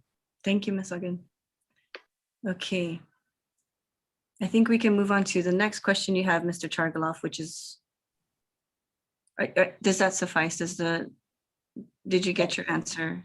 For now, that suffice. Okay. I just like What to, is your next question? if I may add on to that question, Sure. and I typed it in the chat. What are we to do? Anybody on the island who submits the religious exemption to public health, what are we to do while we wait? I've asked restaurants, they have no idea what a religious exemption is. So I'm trying to educate them. Okay, But what so- are we to do? right, okay, so Mr. Chima, so I'm understanding that the DPHSS or the mandates that you're not allowed to enter into restaurants if you are not vaccinated, or some restaurants are applying that practice. And so the question is that if they have the religious exemption, how do we educate business owners and the public for the freedom of movement? Ma'am, to your question, you're saying that if you have a religious exemption from vaccine, will you be allowed to access areas where vaccination is, unvaccinated people are allowed to enter? What are they to do with if they have a religious exemption and they'd like to go to public areas? They would have to show their religious exemption letter to the individual so that they will be allowed to access the place. Yes. And has the government worked to make sure the businesses are aware of this type of exemption? If I may add, sorry, what we inform individuals that covered establishments can actually be more strict than public health. So they have to meet the minimum. And so if a covered establishment actually does not want to accept a religious exemption, that is their purview. That's something that they would have to seek, because again, covered establishments must meet the minimum put out by the government of Guam. But if they choose to be more strict, then that is to each their own. And so again, we cannot say blanket all restaurants will be more strict than public health. So we would advise those individuals, please verify through that specific covered establishment, what is their policy, is it stricter than Gov Guam? Then that is their call. And then that's what they would, the individual would have to abide by. Okay, I think that the message in the community is if you don't have if you're unvaccinated, you are prohibited from certain establishments. Has the government made efforts to sending another message in the community that if there are individuals that have religious exemptions, that the government acknowledges that the exemption is valid, and then they may have freedom of movement? Have we done that on that part? Has the government done that? I'm trying to recall, ma'am. I know I've been reviewing some of the most recent DPHS guidance memo where it talks about minimal and that covered establishments to please seek their own legal advice to verify. But I do know that is something we can definitely work on if it's not clear in the existing guidance memos. And so that is something that we can definitely add on the forthcoming guidance memo, ma'am. Thank you. Can we please do that? Mr. Chargaloff, do you have another question? Yes, ma'am. This might be under the legal part to someone who can explain. Since the mask and the testing and the vaccine are all emergency use authorized only, we cannot coerce anyone to do it. You cannot mandate anyone. So how can we stop that? How can we cease and desist that? Because that is illegal. Ms. I can't speak about the mask, sir, but in regards to vaccination, the Pfizer vaccine has been fully authorized for individuals 16 years of age and older by FDA and CDC. For below 16, it is only EUA. So this fully authorization just happened a few months ago. When it first came out, it was EUA. All COVID vaccines were all EUA. But just a few months ago, the CDC, FDA did give full authorization, but only for 16 and older. So that's why at this time, we can recommend the COVID vaccination for the youth. Even in our current Guam law for routine immunization school enrollment purposes, it does say CDC approved. And so in previous talks there in regards to vaccination for children, again, we cannot mandate something unless it is fully authorized. And so right now there is that discrepancy. For those who are below 16, the vaccine is still only EUA. For those 16 and older, that's the only one that's fully authorized. Is the Pfizer? Yes, ma'am. Sorry, that's incorrect. That's only the community. I don't know how you say that. It's still. Which is Pfizer. Yes, but that's a different. Pfizer has 3 formulations. Yes. Yes, And the one that they approved is not even available, is not even produced. So that is incorrect. It is still emergency use authorized. The stock that they're using on this island is not even the one because they have not made that yet. So that's something that's a misinformation, and that's wrong. So if I can respond to the emergency use authorization by FDA, that is by law under section 564 of the Federal Food, Drugs and Cosmetic Act. Yes. And this is to strengthen public health protection against chemical, biological, and radiological and nuclear threats, to include infectious diseases. So it is by law that the EUAs are approved to be used in the time of emergency. So I'm reading this out from the FDA website. Thank you, sir. So am I, Mr. Chima. It is still emergency use authorized. You cannot coerce. Informed consent, informed consent. Has there been any instance that the government, do you feel, has been coercing Yes. children to? Mr. Chima, do you want to respond to that concern? Can you repeat the question, ma'am? The concern is that there's a coercion that are forcing the children to be vaccinated with the different vaccine that we are stating on the record. Is that correct, Mr. Chargaloff? Is that what you're saying? There is no, Mr. Chima, is there a community on the island? There's what? Is there the approved community from Pfizer on the island? I cannot respond to that, sir. I'm not aware. We receive only CDC approved vaccines. Yes, and the CDC is just an agency. It is not, they're just approving what's already emergency use authorized. Hawaii tried to do the same thing, switching labels, so.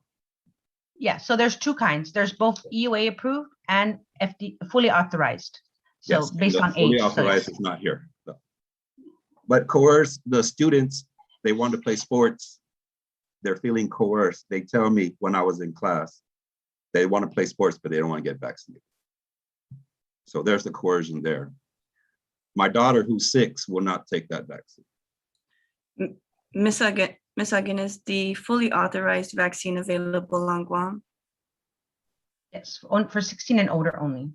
So Community, when we, yes, it's Pfizer Comirnaty. It's on they the combine island. the two names together. It's Pfizer BioNTech. Yes. So we receive it when it became available through CDC. We only receive our vaccines through the federal government. We don't purchase our own. So as FDA approves it and CDC approves it, then we get the approved vaccines, the EUA, be it authorized or EUA. In the next few weeks, we'll be getting another vaccine that's Pfizer because they're changing the formulation. So we do have both. Yes, it's 2 different formulations. It cannot be the same. Ms. Uggan, please verify that, because I saw the website from Pfizer and they specifically state there are 2 different. From Pfizer. 2 different. From Pfizer, yeah. So you're telling us here that community is on the island. Pfizer, yes. We have both. That's the one that is authorized for those 16 and over. So we do have the Pfizer that is for 12 years of age and older formulation. And then we have the Pfizer that's only 5 to 11 years of age. And so we have both of those on island, sir, yes. And then there is another formulation coming, yes. Community is on the island in stock. For Pfizer, under Pfizer name. Yes, the formulation that's approved, so an adult can go get that. Yeah, we've been offering it. And so that, and the issue of not mandating if it's not fully authorized, yes, that's why we have not required vaccination for enrollment purposes. Mhm. And in regards to like as you're mentioning, to participate in sports, if parents choose not to have their child vaccinated, then it would be they need to be tested. So that is I guess the choice that if they don't want their child vaccinated, then they can be tested. Okay, Ms. Uggan, since you bring up testing, may I ask another question, Senator? Yes, Mr. Chargaloff. And if Sorry. you could just give other people an opportunity to talk, we can come back to you if once you're Okay. done with your questioning. But yes, Okay. please go ahead and ask your next question. So if I don't want to take the vaccine, I can take the test, which is also EUA. How would that be addressed? Mr. Chima?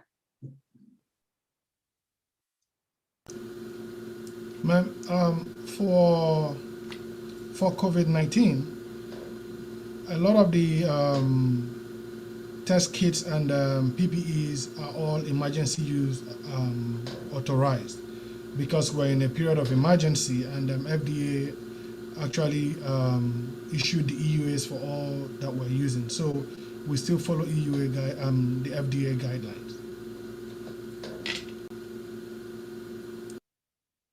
Thank you. Do you have another question, Mr. Chargaloff?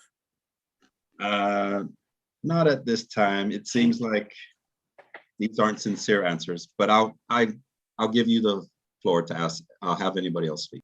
Okay, we have Ms. Norma Jean Santos, and then after that will be Mr. Ron McNinch and Patty Bomba, and then Ms. Fison will recognize you. Yes, Ms. Santos, please proceed. Hello, everyone. My name is Norma Jean Santos, and I'm a special education teacher from Southern High School. As Ms. Fison has shared earlier, I'm one of the teachers who has been forbidden or restricted from returning to my classroom since October 25th. Just to give some history, so I have a double master's education certification in special education. One is through teaching pre-K through 12, and the other one is specialization in teaching students who are blind and visually impaired. I also hold a certification to teach orientation and mobility, which is the independent skills to independent travel skills to individuals, students, and adults who are also blind and visually impaired. I hold a certification, temporary certification in the teaching Chamorro language, and I'm currently a doctorate student. Prior to October 25th, I have been teaching 2 courses of community-based education to students with disabilities in which I am preparing them for the real world of work. And that was disrupted, and we were in the middle of focusing on the 8 employability skills. One course period of basic life skills, which I teach students with severe to profound disabilities on self-management and independent living skills in preparation for, of course, after high school. And we were working on our home economic skills. And I jumped in to assist my school and GDOE when my admin had asked for teachers who can teach during their teacher prep, because we have a shortage of mathematics teachers or teachers in general at Southern High School. So I jumped in and I teach during my preparatory period, 1 period of Algebra 1 mathematics skills to advanced placed students. So with that said, and just before I forget, just really quick is, Ms. Uggan, you said we have the Pfizer core whatever test, but yet how come Dr. Chima doesn't know that? Okay, so I just thought I'd throw that out there. Now, just to read, okay, so once Mr. again, Chima, this is just something, I'm sorry? Mr. Chima, thank you. Mr. Chima? Okay, got it. All right, so just to read off, so once again, as a member of a group called United for Education. So we are a group of education stakeholders, teachers, students, support staff, parents, guardians, collectively against the forced experimental vaccination and unnecessary weekly invasive testing imposed upon us. This directive will have great repercussions in our education system, which is already suffering the lack of certified teachers and/or support staff. Our focus in education should remain on student learner outcomes and preparing our students for success. We teach our children and students to be in charge of their own bodies while encouraging diversity, inclusion, and equity for all students. The Department of Education defines inclusion as a program which is including children with disabilities in early school settings together with their peers without disabilities.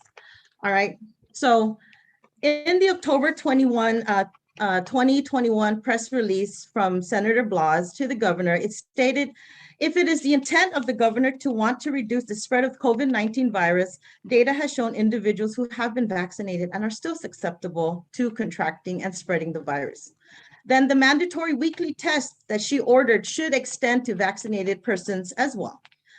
This is not a pandemic of the unvaccinated. It is a pandemic, but is a pandemic that has affected every facet of our community, whether you have been jabbed, injected, or not. All right, so the reason for declining to abide by vaccination or testing orders is not DPHSS or the district's business at all, and it is a fundamental civil right. However, some may choose to disclose the reasons they are declining, which include valid medical and sincerely held beliefs as the reasons. Yet we continue to discriminate against and threaten with disciplinary action, unpaid leave, or termination from employment as the only alternative to the orders of getting vaccinated or weekly testing. These are not fair and equitable solutions proposed, and our students, parents, and employees deserve much better. Weekly indicators testing is not an indicator of our job performance, but rather a condition of employment, and thus becomes an ultimatum.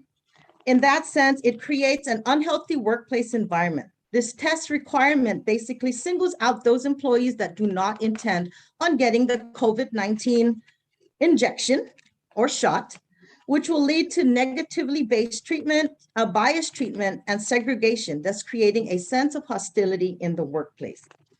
It is with great stress and dismay that we write or we express this. However, it is important and necessary that we reach out to share our thoughts, concerns, and worries. Basically, our voices must be heard and our concerns must be addressed. We are affirming our offer to continue to work as we have been, and we are stating for the record that we do not agree to resign, nor will we agree to an unpaid leave of absence. So here are some our questions. And these were questions that have already been shared, but we haven't received a response on it, whether from public health or just anyone to respond to these questions and give us unvaccinated individuals who want to be informed. So can you please advise the approved legal status of any vaccine and if it is experimental? Can you please provide details and assurances that the vaccine has been fully, independently, and rigorously tested against control groups and the subsequent outcomes of these tests, especially for the children now that it's being offered to children? Can you please advise the entire list of contents of the vaccine I am to receive, and if any are toxic to the body? Can you please fully advise of all the adverse reactions associated with this vaccine since its introduction? Can you please confirm that the vaccine you are advocating is not experimental mRNA gene altering therapy? And can you please confirm that we will not be under any duress from yourselves as our employer in compliance with the Nuremberg Code? Can you please advise us of the likely risk of fatality should we be unfit to contract COVID-19 and the likelihood of recovery? Can you please advise us if we were to experience any adverse reactions? Is the manufacturer of the vaccine liable? If the manufacturer isn't liable, will the department we are currently employed with be responsible and liable, as it is their request that we have the vaccine in order to carry on our employment? Okay, and here's some others. There is no discrimination towards any individuals employed within the GDOE in regards to their vaccination or medical status. Can you confirm in writing that we will suffer no harm? And I bring this up because I was one of the individuals who had to go down, or I was thinking of being tested. And one of the requirements in which I requested was, okay, if I give in to the test, but I will not sign or waive my consent, in which this document, which was given to me by the nurse who was going to administer the test, in which states that I agree that neither the test administrator nor GDOE nor any of its management, employees, agents, or representatives shall be liable for any accident or injuries that may occur from COVID-19 testing pursuant to Executive Order 2021-17. So, and when I asked, do I have to sign this first? They said yes. And if I don't, then they would not administer the test. But I want to work, but I was denied that because I had to sign this paper first. At the same token, I was given this fact sheet in which says fact sheets for patients. And as it states here that what are the known and potential risk and benefits of this test? Well, I'm just going to go straight to the risk, possible discomfort or other complications that can happen during sample collection, possible incorrect test results. Okay. And then the other question that I had asked, and which Mr. Chargaloff had shared, in which it asks, and it says it here, it says, is this test FDA approved or cleared? And this sheet specifically says, no, this test is not yet approved or cleared by the United States FDA. When there are no FDA approved or cleared tests available and other criteria are met. Okay, so this once again proves that the testing, and this is, I didn't make this up, I just received this from the nurse, that this is emergency use authority again. Okay, just real quick, because so we can get a response on that point, okay? Sure. Ms. Uggan or Mr. Chima, can you just clarify the unapproved testing that is, or the testing that is not approved by the FDA? Is that being used in our schools to test our teachers and the employees of GDOE? Not that I'm aware of, Madam Senator. Okay. What is the test? What is the testing that what type of test is that, Ms. Norma Jean? What is the? This is the Abbott Diagnostics Binax now COVID-19 AG card. That's what it says. So are we using this. Binax testing kits? Binax is an approved test, ma'am. Okay, Binax is approved by the FDA? Yes. And what is Ms. Sanchez talking about that it is not approved by the FDA?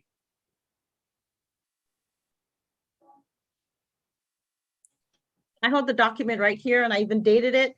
Received on November 1st at 8:36 a.m. via our nurse from Southern High School. I won't say her name, but this is what was handed to me prior to being offered to get the test.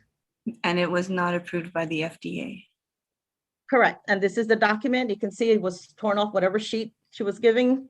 And I'm holding the paper right here. Where would they get that sheet, Mr. Superintendent? Do you know?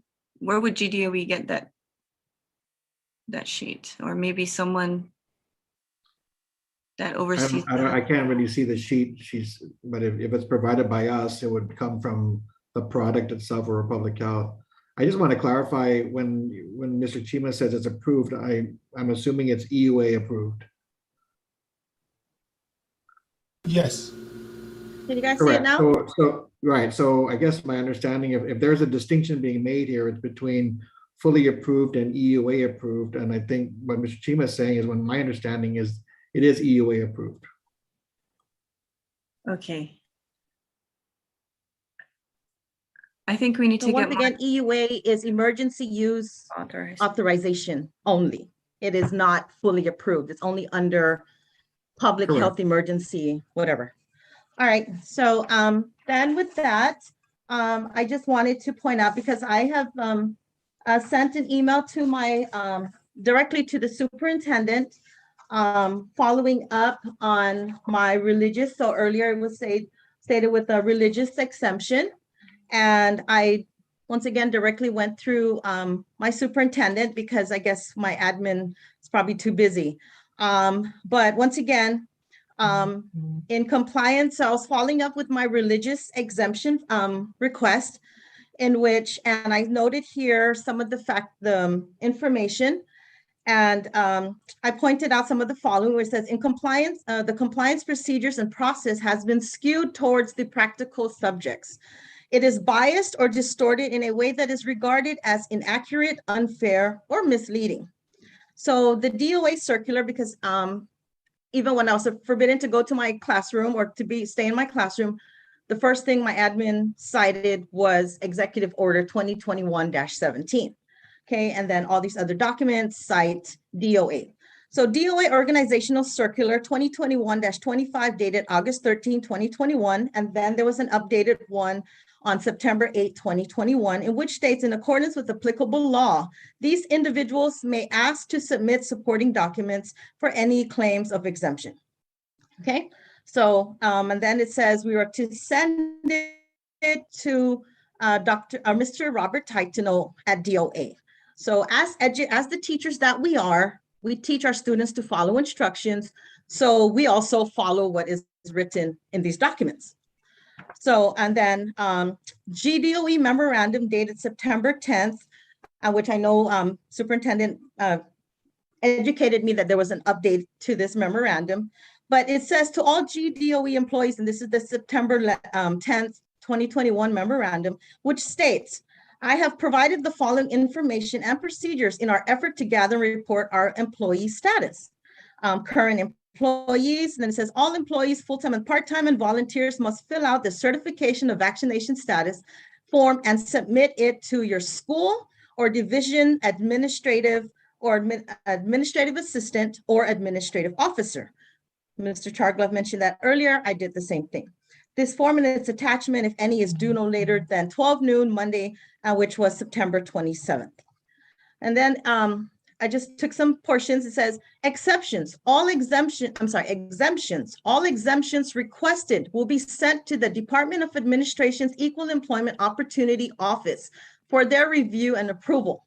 Once the GDOE Human Resource Division receives a response to the exemption request, the employee or volunteer will be notified. And I just wanted to point that out because once again, as the educators that we are, we follow because it's in writing and it's guidance. They said it's your guidance, right? Well, I just wanted to note down my process as an employee who wants to follow and not jeopardize my job or whatever. Okay, so I noted here on September 13th, 2021 at 2:13 p.m., I contacted GDOE personnel office, but I won't say the person's name. And I asked, what was the procedure? And is there a form that I must complete to obtain religious exemption for the COVID-19 vaccine? The response was, I do not know the procedure or if there is a form. I must do my research into it. I will call you back. Never did I get a call back from the person I spoke to or just anybody from GDOE. Okay, so, but I did my part as the responsible employee and the teacher, which I have to practice what I preach. Then on September 14th, I attempted to directly submit my religious exemption letter, in which I went out of my way to prepare my own letter, get it notarized, and submit it once again, because I want to get everything in before the deadline, following these protocols and memorandums. But my form was rejected by the individual who was assisting me, stating that they have been instructed not to accept any religious exemptions because a form is currently being drafted. And this is September 14th. I questioned the estimated time. They said they do not know. The reply was they do not know because after the draft, it must be reviewed by the director. And then if it is to the satisfaction of the director, it would be sent to the Attorney General's for review and approval, then returned back to Public Health for the director's signature. I reminded the representative that the deadline is the 24th, and which she quoted to me and even gave me a copy, in which states that employees, which is on the DOA, are still, and she told me to show my employer that employees are still able to work pending, and let me just pull that out. So individuals seeking a medical or religious exemption, and this is on the DOA, okay, religious exemption to vaccinate shall submit an official request with supporting documents to the Public Health, DPHS website, whatever. And then it says, or delivered to the immunization program of DPHSS, located at the castle. You guys all know where it's located. But then it says, employees may continue to work while waiting for issuance of DPHSS exemption.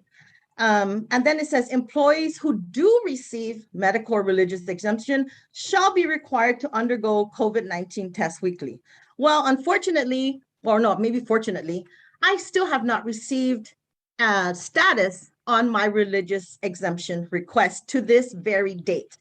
And I sent that request to Mr. Fernandez, and which he stated that, oh, well, there was a memorandum he put out, which is dated October 20, 2021, and which of course they put in bold, if you have requested for an exemption from COVID-19 vaccination or the weekly testing requirement, please note that you are still required to comply with the weekly testing until such time that you receive an approved exemption.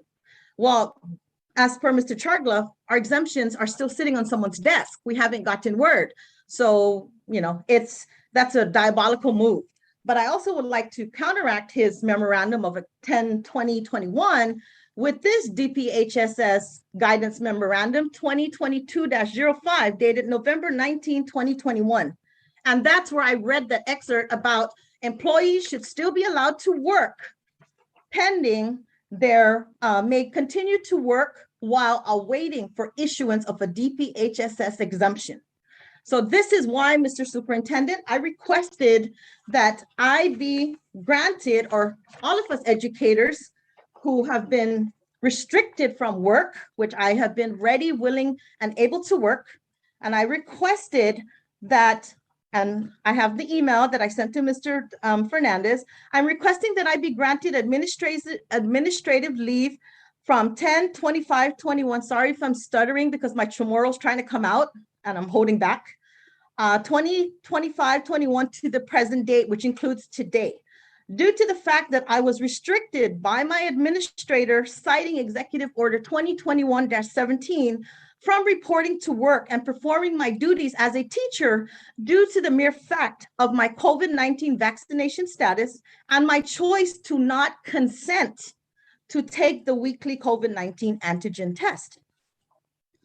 Additionally, I've also asked, I am requesting that I be exempt from the weekly COVID-19 testing. And I'm throwing these out here because I have DPHSS here, I have DOA here. What more the merrier. Everyone's here to approve or hear my request. All right, I'm requesting that I be exempt from the weekly COVID-19 testing. This request is justifiable based on the fact that the antigen test is EUA, emergency use authorization only. It is illegal to be mandated onto my body. It is an endangerment and hazardous to my health and my life because I don't know how it's going to affect it and I am not going to play Russian roulette with my life. And it also imposes new and unreasonable burdens onto me. And this is also stated in 18 Guam Code Annotated, Chapter 55, number 55307. You guys could look into that. It says, yes, employees are to comply to their employers, but if it causes any harm, or then we are not going to be held liable that we didn't comply.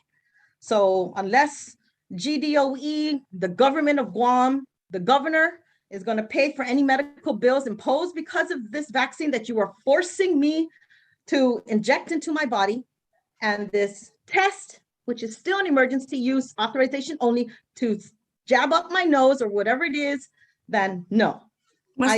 Don't even do that. So what is the question? What are my questions? I asked the questions earlier, but I'm just stating my points as to, and then I'm sorry. So then this is just in reference to my job, and I understand that, but this is once again all, sorry, it's all because it's pertaining to the COVID-19 executive order and how it's affecting. And you brought up once again, documentation. You brought up some documentation about the exception for religious exemption, and then you created the timeline of, I guess, the miscommunication between the different types of memorandums that came out. Correct. Is that correct? Okay. Yeah, and that's why I wanted to point out how everything has been skewed. I was going to say another word, skewed. But employees like myself, the educators, the teachers like myself, we are following, but yet the guidelines is totally off. It's like we're going through Mount Lam Lam and all these hills. So, everything is, they're not in the same ship. So what are we to follow? But yet they're very fast to put us teachers in non-compliance.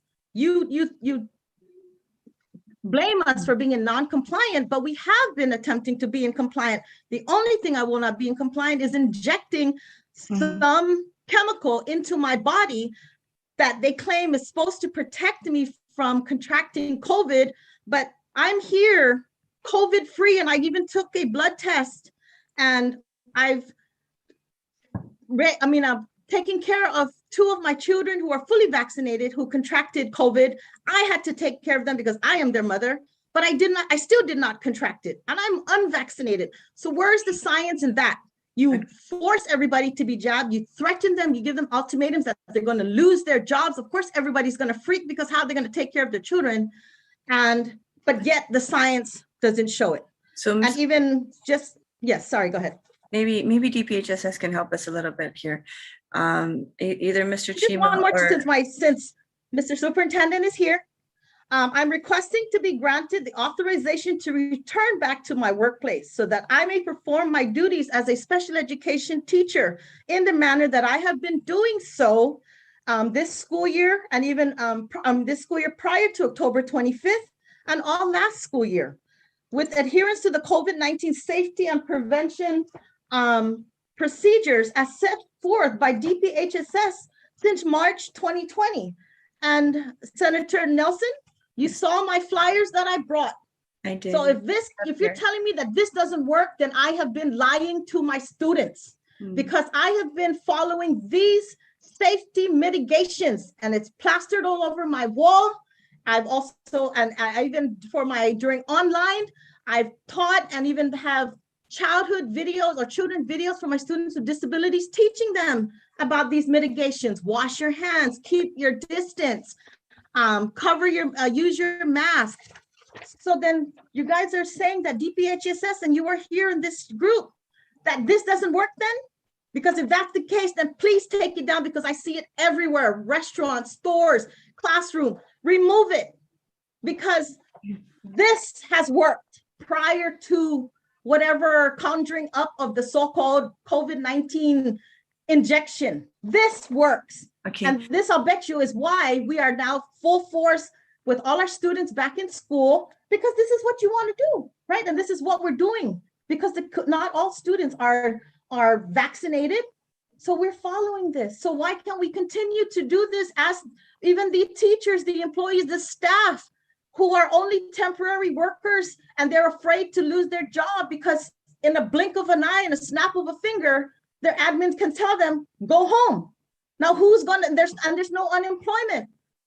So Mr. Superintendent, GDOE, your best or greatest asset other than computers and desks is your employees, your teachers, your staff. We are your greatest asset. We can still run the school without power, without desks. We bring our students out, but you guys cannot run or operate your school or our school without the teachers and the staff. Schools close down when there's not enough teachers or staff. And we just want to get back in to teach our students. I cry every day because I know my student who has a severe disability, I am his indicator that it's time to work. When you guys stopped me from going to work, my student expressed his unsatisfaction and he had temper tantrums because you ruined his structure. Because of what? COVID-19? You claim that testing is an accommodation for our job. No, that is not an accommodation.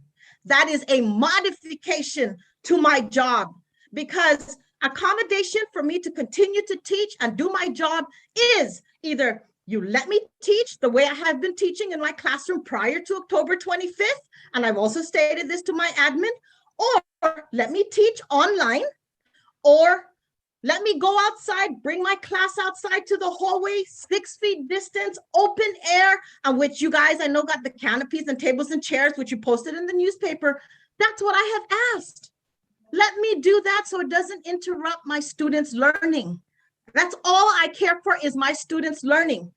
I've expressed and told you guys my certifications. That's my money, my investment to give back to our public school students who have disabilities and also students without disabilities. But yet you guys stop us. You guys threaten us because of a virus, which you are all, unless you guys are blind, which I can teach you guys, if you guys are, I can teach you how to handle that. But you are stopping us from doing our job, and you see the science. Mr. Chima can probably say it, or even Mr. An, who said it earlier, okay? You have interrupted students' learning because of a virus, which is not going to be here forever. It is no longer a pandemic, and somebody needs to get that out. There's not a pandemic, it's a freaking endemic. It's like the flu, like the influenza, like the dengue fever, mad cow fever, all those things. But I don't see anybody mandating us to get the flu shot, influenza, dengue, whatever it is, when we had all those scares. Just now all of a sudden COVID-19 seems to be this golden child. So I am here once again, unvaccinated, and I'm proud of it because I am from the island and I grew up with Chamorro medicine, and that's what I do, and it works. But other than that, I trusted in DPHSS guidance, and that's all here. If you guys want me to send you this, actually you can find it in the DPHSS website. And if this is wrong, and if this is not true and it doesn't work, then get it off and take it down your DPHSS website, because then you're lying to the public. Ms. Agan, is there a timeline for the religious exemptions to finally be processed and completed? They should just abolish that thing, scrap it. Because for one, DPHSS, unless you are ordained a minister, then maybe I would take your word for it to approve my religious exemption. But then again, that would be biased, because if you're Catholic, then what about the others who are Protestant, Jehovah? Where do you get off approving a religious exemption where you are not ordained?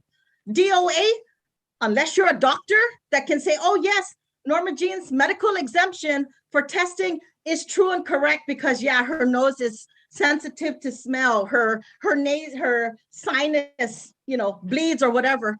You have no authorization to approve those. It was only granted to you by Lourdes's executive order. But you are not authorized, nor are you a doctor, let alone even if there's any doctor in here, you are not authorized because you're not my doctor or my priest. So religious exemption, all these exemptions should just be scrapped because it is affecting the educational system. We just want to teach and encourage our public school students to do good and be good and make better choices and make something of themselves. But because of a vaccine, you guys are hampering our students' learning. 26,000 students on our island, public school students. And we GDOE, you are in non-compliance. So you like to use that against us teachers as non-compliance. Well, you guys are non-compliance based on a law, public law, okay? This mandate, the executive orders are not laws. They are just orders.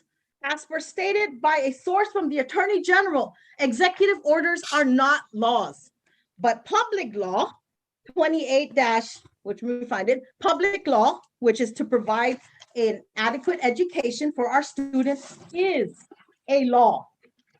And that is where GDOE should be held liable, and they should be the one to lose their jobs or be given the ultimatum for termination, because out of the 26,000 students, maybe half of them are, GDOE owes them compensatory educational service, most especially my students with disabilities, which it is stated under IDEA and their IEP.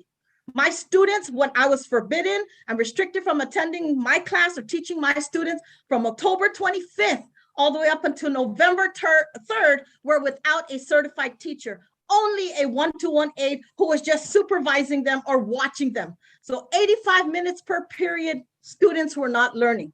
So that one guaranteed DOE, any special ed persons here, my students and any other student who were not special ed students who did not have a certified teacher, GDOE owes them compensatory services to include, because of public law, even students without disabilities. Every student that has not have a certified teacher, go check Southern High School, the famous cafeteria where they're hurting the students. All those students, GDOE owes them compensatory learning services or learning time.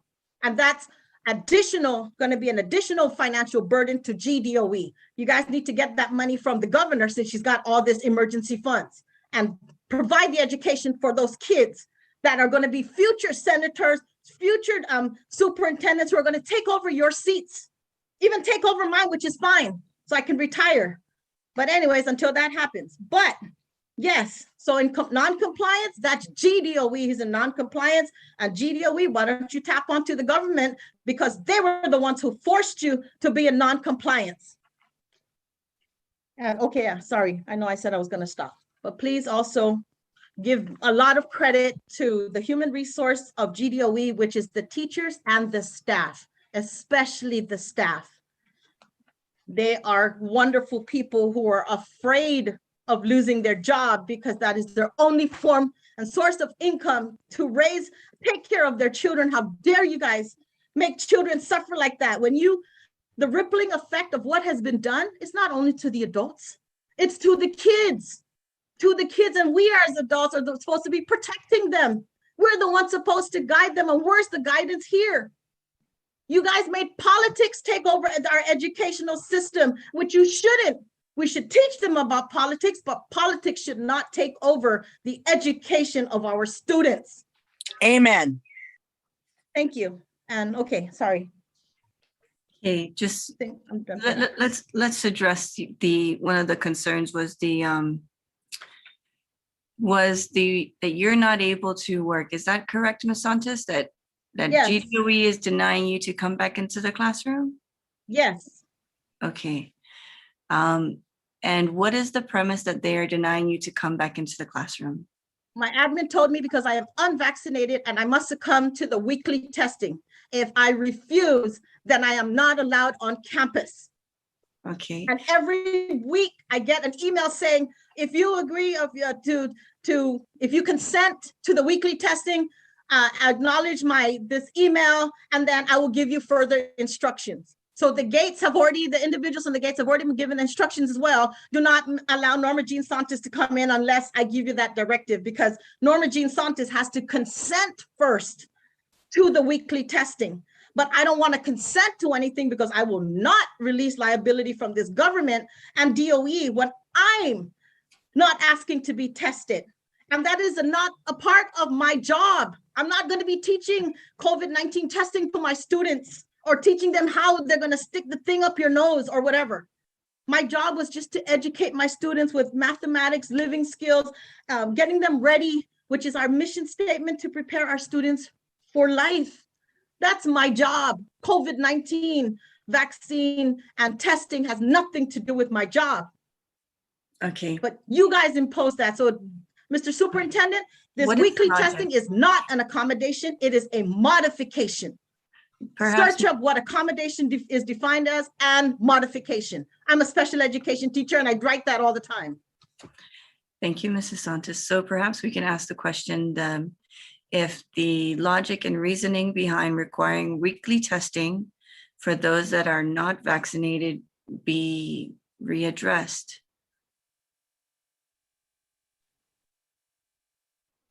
Maybe DPHSS or the superintendent. I'm not sure what the question was, ma'am. I mean, I heard Ms. Santos's questions, various questions, but which one would you like me to respond to? So what I got was the one, she has several, you're right, but the one I got was she's currently not working because she's not vaccinated by choice, and that is her choice to do so. But also that the requirement, if you're not vaccinated, according to the DOA circular or DOE policy, is that if you're not vaccinated, you have to receive weekly tests. And so really, Correct. where did this reasoning or logic come from where you have to receive weekly tests if you're not vaccinated? So ma'am, this stems from the Executive Order 2021-17 that's issued under the governor's authority, and she cites the Organic Act as the source of that authority. I'm sure that there are others in the legislature elsewhere who can, if they believe that that is an unlawful use of our authority, can look into that. However, the executive order basically issues that requirement on all GDOE employees. That's further underwritten and underscored by the DOA guidance that came out to detail the process for requesting exemptions and the process for getting, for either submitting documentation of vaccination or undergoing weekly testing. So that's where that comes from. So as GDOE, we are implementing what we believe to be a directive, a lawful directive from the governor regarding a condition of work. And those working conditions, I understand it, have a legal basis. And until otherwise determined, until otherwise determined, it has legal standing, and we are implementing that directly based on DOA's guidance. Ms. Santos cites DPHSS guidance 2022-05 as conflicting guidance.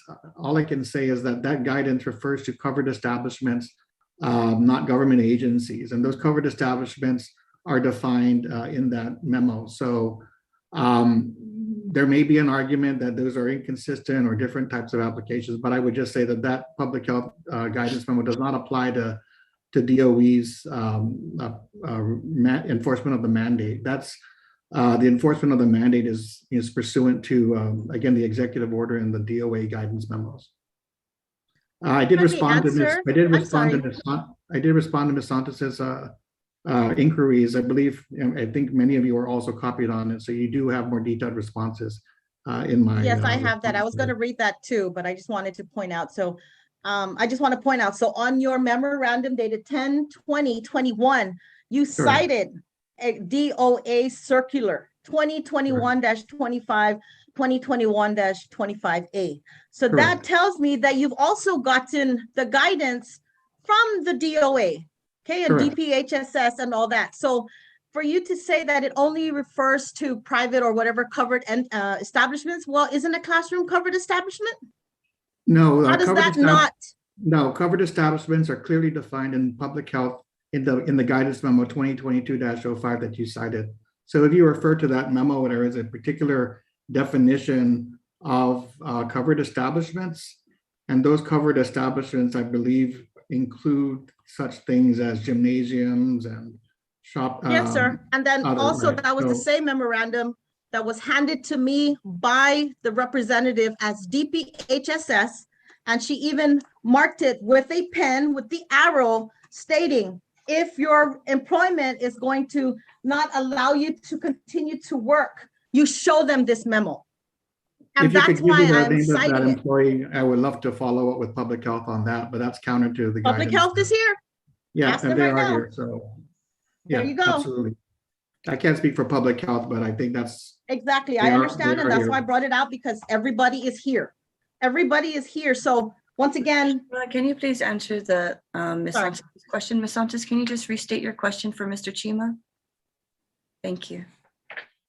okay, so on the DPHSS memorandum, it states that employees are allowed to continue to work until such time that we receive or while you are waiting for issuance of DPHSS exemption. Now, I'm bringing this up, but yet Mr. Superintendent is saying, no, there is a designation of who this applies to only. But that's why I'm citing the memorandum in which he is citing Executive Order 2021-17, as well as DOA's 2022 and all that good stuff, which DOA's document is citing DPHSS memorandum. So what is it? Who are we supposed to follow? Where are you guys getting this from? We as the educators, we're just trying to follow so that it does not hamper our job, and which our job and duty is to educate our students. You know what, with all my credentials, I really don't have to be here to fight for my job, because if you guys don't want me as an educator to educate our public school students, fine.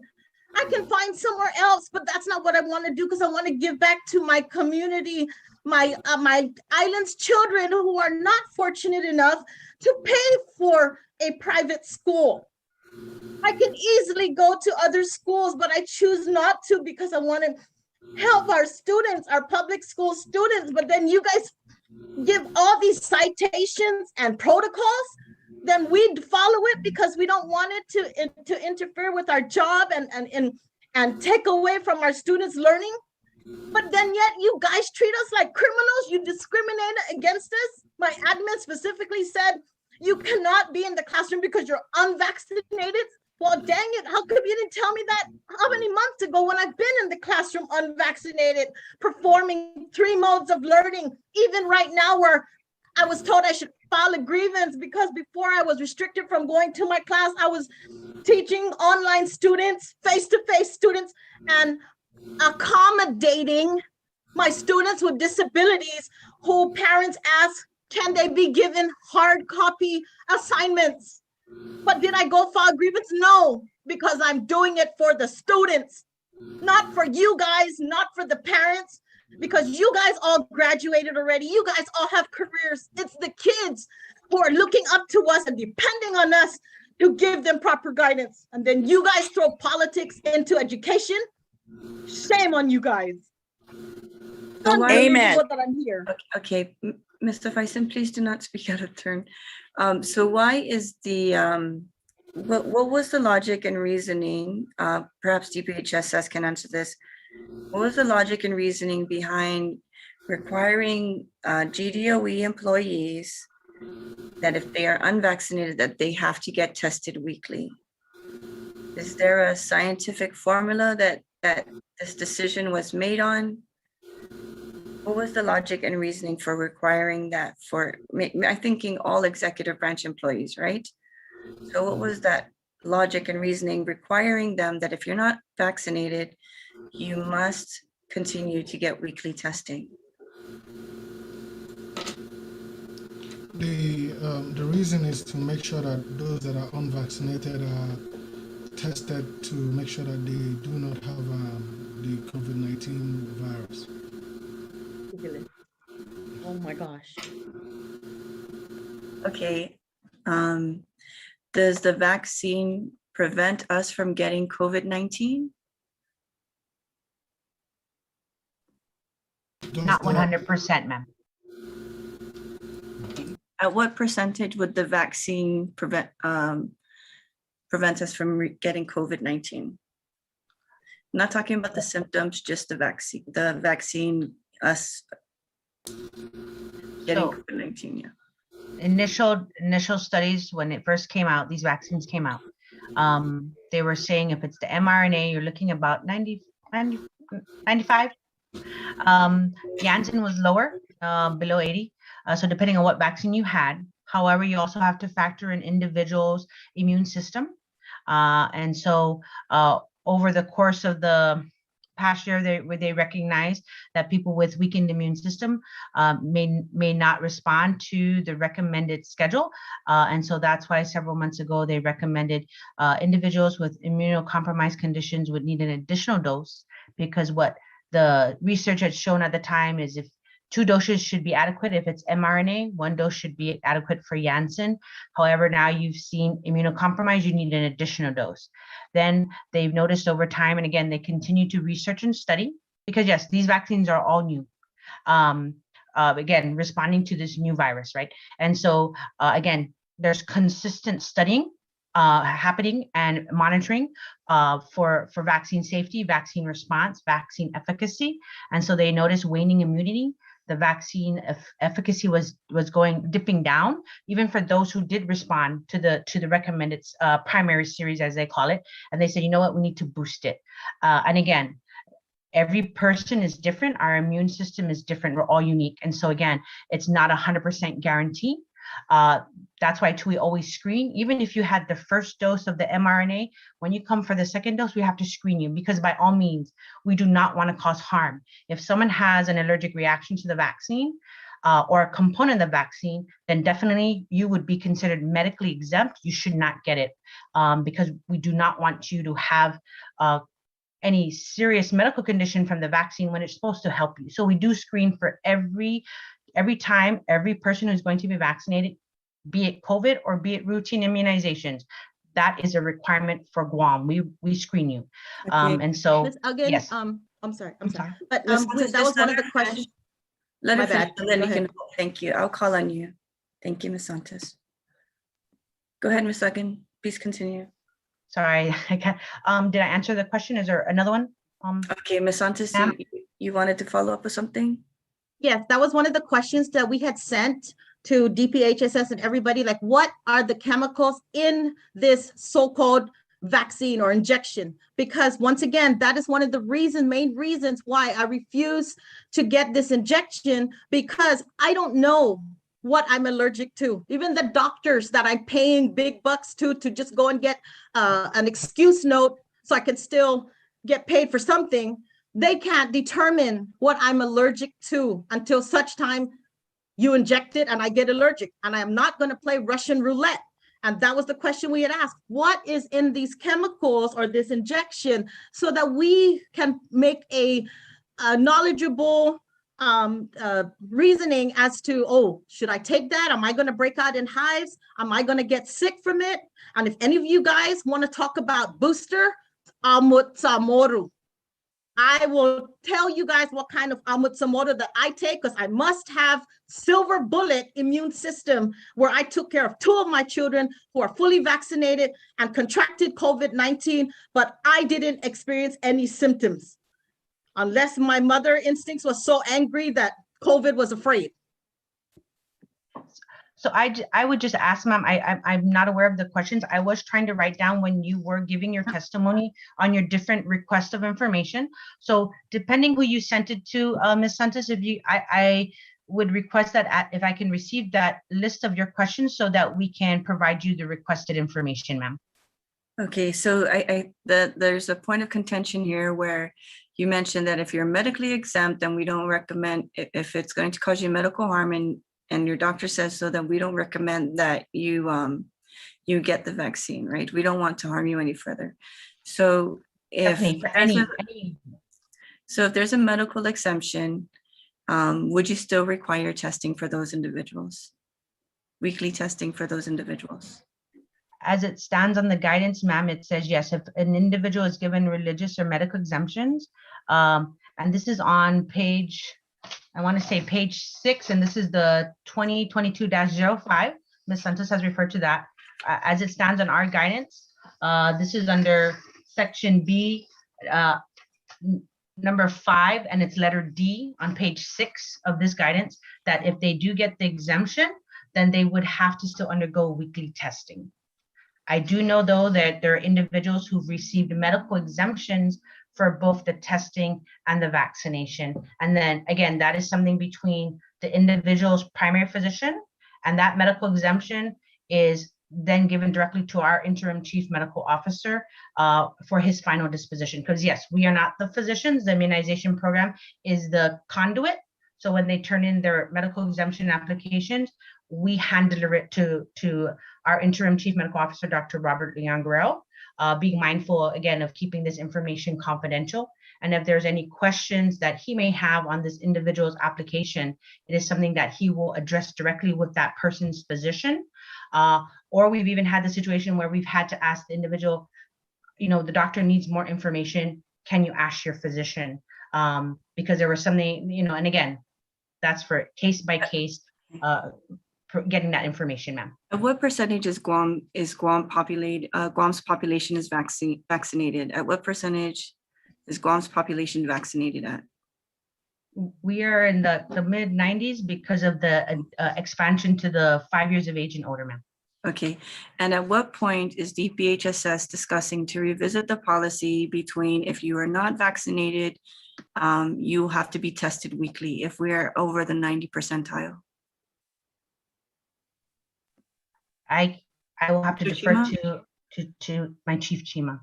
Mr. Chima, at what time is DPHSS going to revisit the policy that if you are not vaccinated, you have to receive weekly testing, since we are already in the 90 percentile of 90 percentile of population being vaccinated?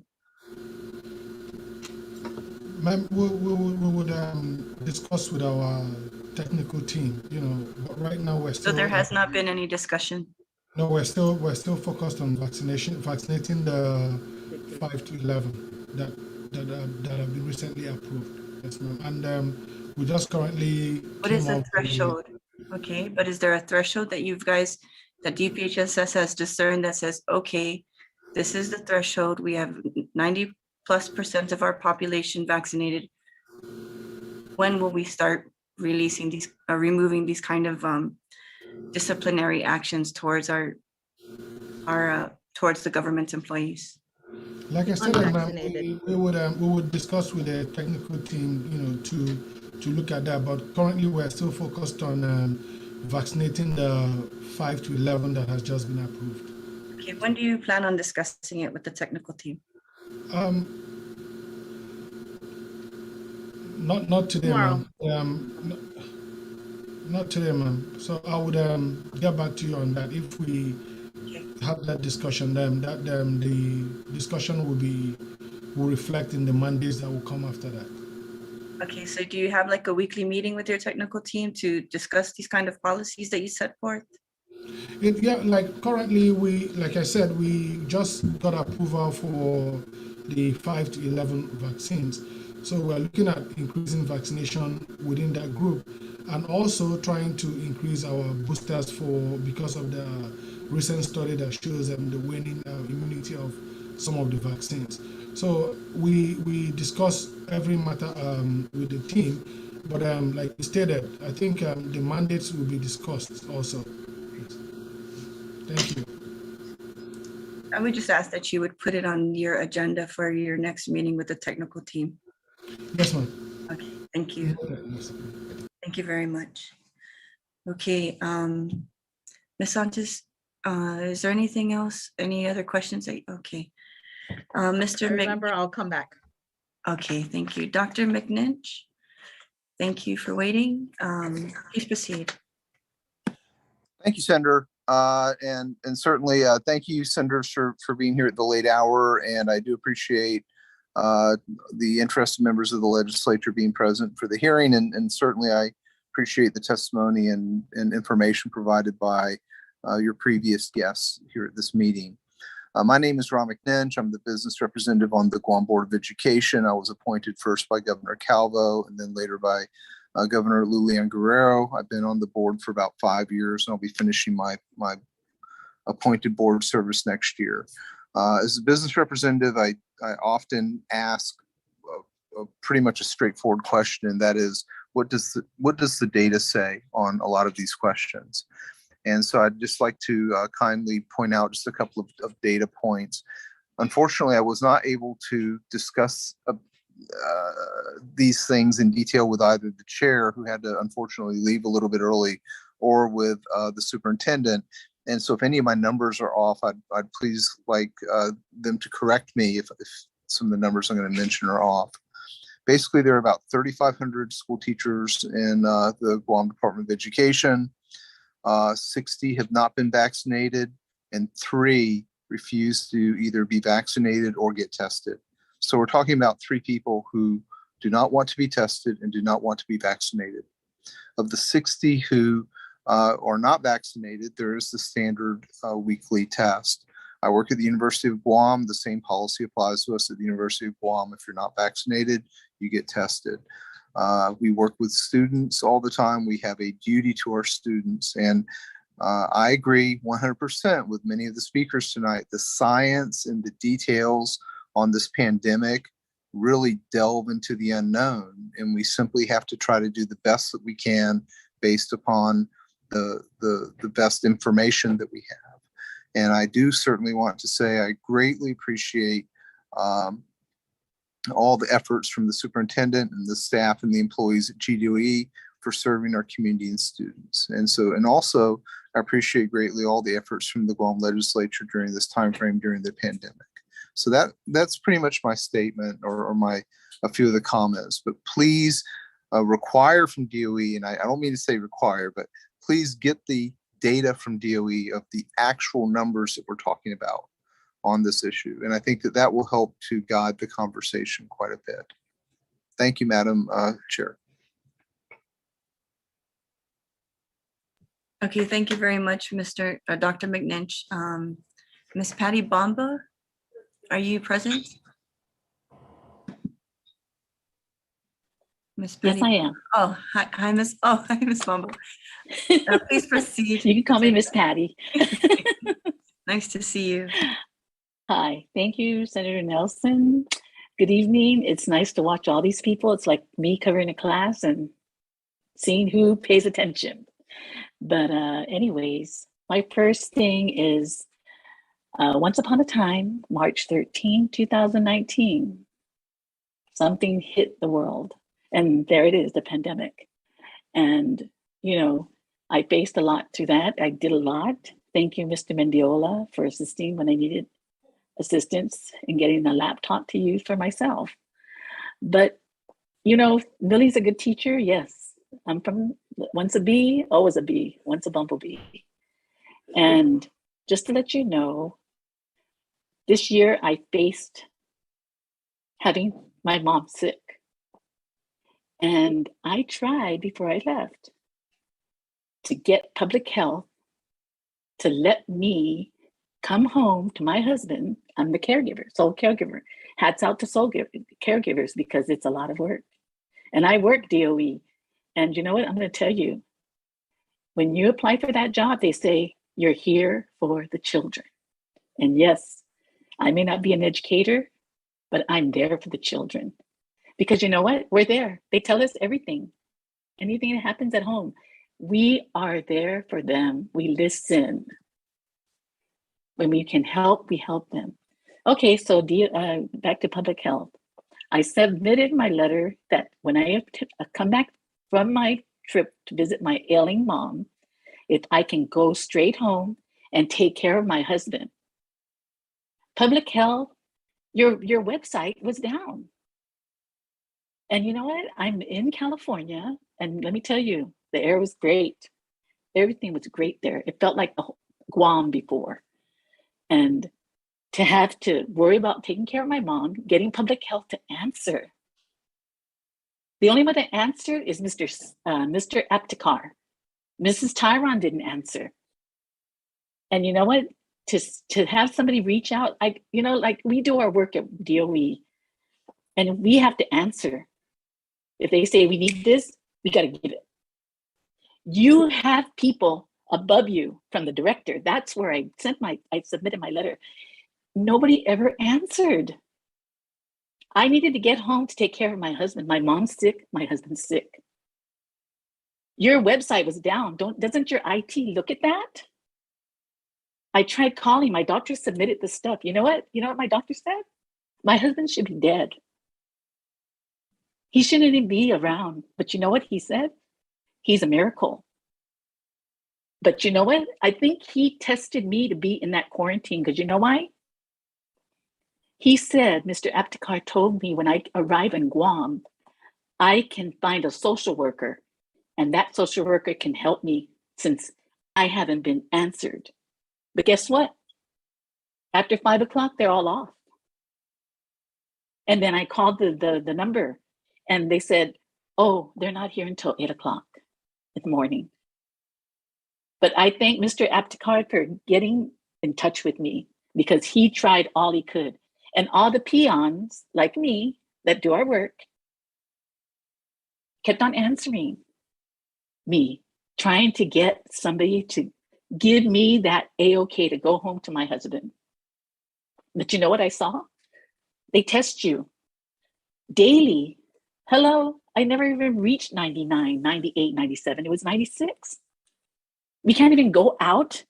I mean, you're lucky if somebody didn't jump over that balcony That's what I told the guard member. Lucky thing somebody didn't die out here, because it's like, you know, lucky thing I kept myself busy. My family FaceTime me. I exercised.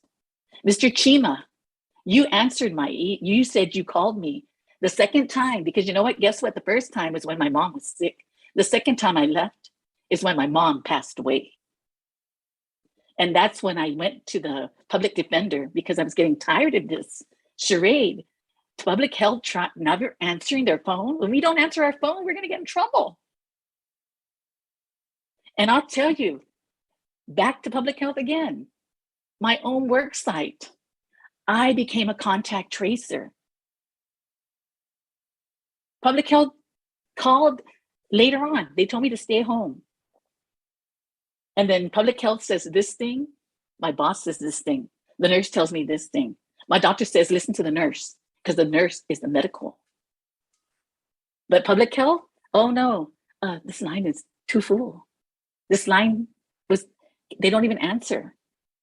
I did call your number, Mr. Chima. I don't know, I'm sorry if I mean, correct me if I'm wrong, but I did call your number. And guess what? You didn't answer. You told Kathy from the public defender's office that you did get a hold of Miss Bamba, but there was no answer. And I left a message. You didn't leave a message, because I checked my answering machine. I mean, you know what? That's why I said, probably the Lord, I mean, I'm sorry, because the doctor said my husband should be dead, right? But he's still alive. So I think the Lord put me there for a reason. You know how Moses, when he opened up the river or the ocean for people to cross, the left now is vaxxed and the right is unvaxxed. But let me tell you what we do at DOE, my school. We were so, I mean, everything was fast, fast, fast. We got to get this, we got to get that. And DOE, you know what? I'm not one to speak, but you know what? I've gotten too much already. It's too much. But, you know, sometimes if I cry, then that's because I'm pissed. But, you know, DOE, you're giving people that get the shots 2 hours administrative leave. What about for us that don't want the shots? We're unvaxxed. What about us to be able to to go take our things? Why can't we get that leave? I mean, but, you know, thank you for DOA after really went public. They finally answered. And, you know, for me, Mr. Fernandez, I've worked a lot. In 2015, that's when my husband got sick. I emailed you, Mr. Anderson, and Mr. Cruz from FSAS. I said, DOE always has my 200%, but my husband needs me now. And he was in the ICU. I was out for 6.5 months. And you know what? I do it for the children. I came back. When my husband came back, I made sure he tried to get back on track and get back to work. When I came back from my mom, when she was sick, after quarantine, I went back to work. You know what? I'll tell you, I have a lot of sick leave and I have a lot of annual leave, because you know why? My dedication to the department is there, no matter what. I mean, you don't give me flex when I stay up till 3 a.m, especially when we had to do this new thing with the scheduling. But I just call that discrimination, because if you're going to get the shot, you're able to get that leave. But if you want to go and get clearance, you have to sign your own leave or do it at your own time. That's discrimination, you know? And for Mr. Chima, you know, your department, they said when I went home the first time, they're supposed to get in contact with me. All those numbers don't work. Only one person answered. And I told her, I said, I don't know, I'm supposed to get an email or something, but somebody's supposed to check on me. And she said, oh, I'm so sorry. But I kept their names. I don't have everything in front of me, but you know what? I got it here. I mean, it's written down because I did write all my notes when I was in the quarantine. And as for DOE, just to let you know, yes, my grandson was a contact tracer, like his Nana. And his parent works for DOE. I think you should revisit that, because as a parent, you send your child to school knowing that your child is well. and then to be called because the child is a contact tracer. The person shouldn't have to sign their personal leave or sick leave. It should be workman's comp leave, because you know why? You as an individual took that responsibility upon yourself to send your child to school knowing that your child's well. I mean, it's just so sad that other child that came to school, their parents sent them and they ended up positive. But I'm going to tell you, we as employees, when we sit with all this thing that was happening, it's like, you have those clicks, but one of our group friends, she's very sick and she has children in the mainland. And we were all talking, now I'm never going to get that shot. I'm never going to get that shot. But I respect those that have it and I respect those that don't get it. They're still the same to me. You're not different. Your skin is all the same. But you know what we said to each other when we were eating lunch in our lounge? This will not change us, how we feel about each other, our friendship. Nothing will come between us, because you know what? We are we. It's not you because you're vaxxed, and it's not me because I'm unvaxxed. So those are the things I wanted to bring up. And just like public health, you need to, nobody ever called my grandson, his parents. And then I said, okay, so can the child come to school? Yes, the child can come to school. Then when the child comes to school, oh, you need to pick up your child because he's not allowed to come to school today. The misinformation. And I did ask superintendent, the boss, because like when teachers have to justify if they want to use their personal leave or they want to put it under their bank it in their leave, who do they submit that form to? Do they submit it themselves? No, they give it to the office personnel, and the office personnel will forward it to the personnel division. I know I'm not an AA, but I've done that before when we didn't have an AA. I've taken a lot of tasks.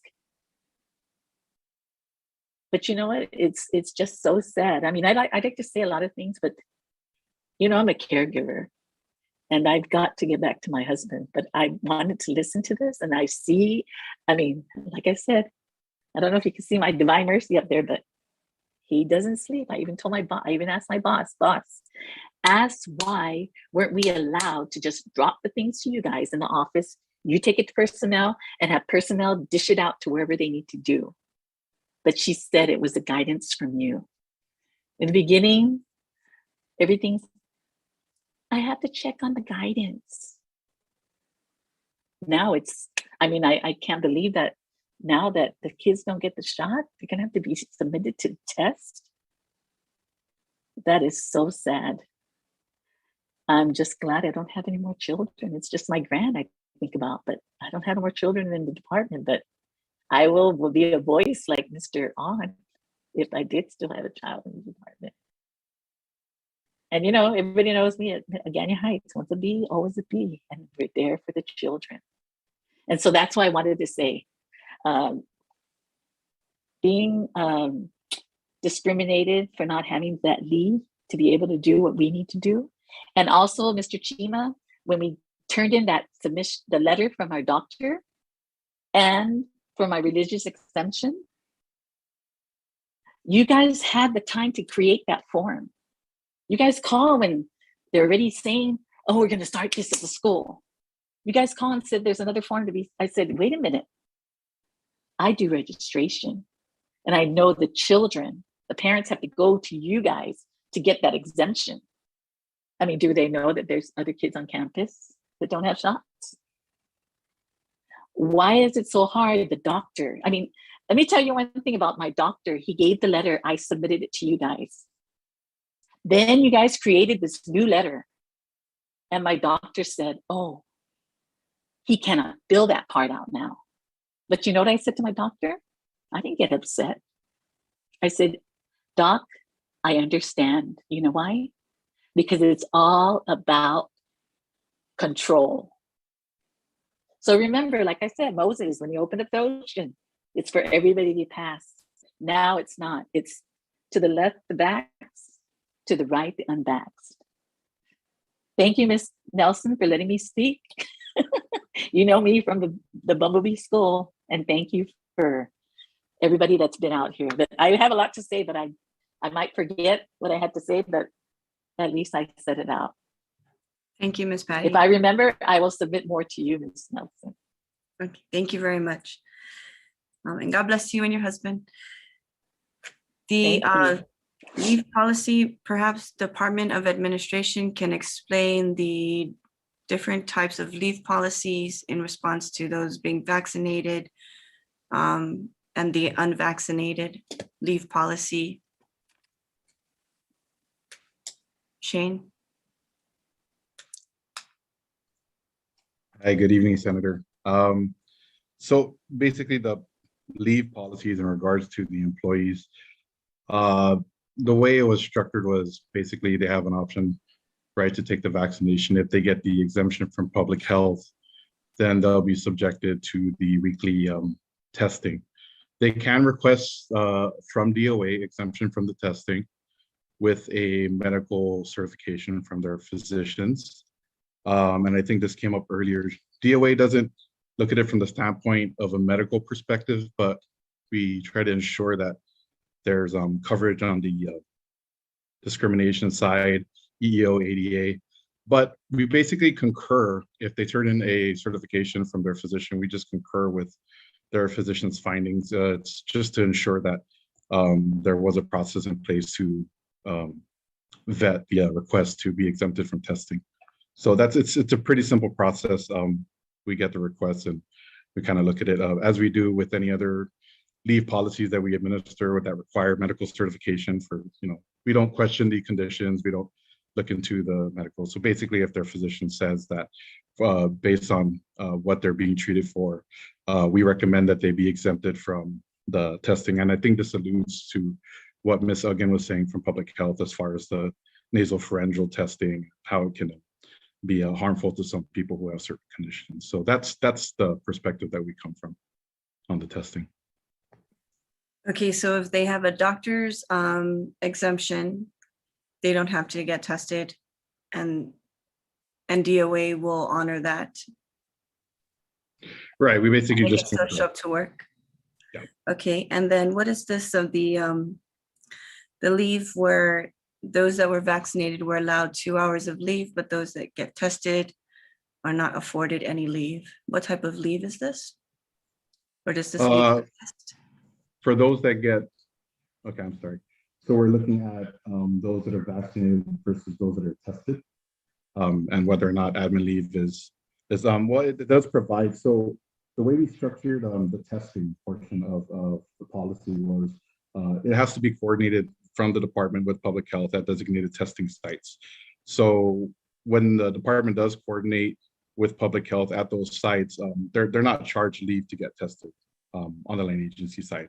I do know with some discussions with GDOE that, of course, because of the makeup of the school system and the schools, that there might need to be some differences in how GDOE might operate the testing sites. But for our guidance on the line agency side, yeah, we don't charge them to go get tested. It's actually coordinated, and they bring a form for verification, and they're allowed a time to go get tested. Okay.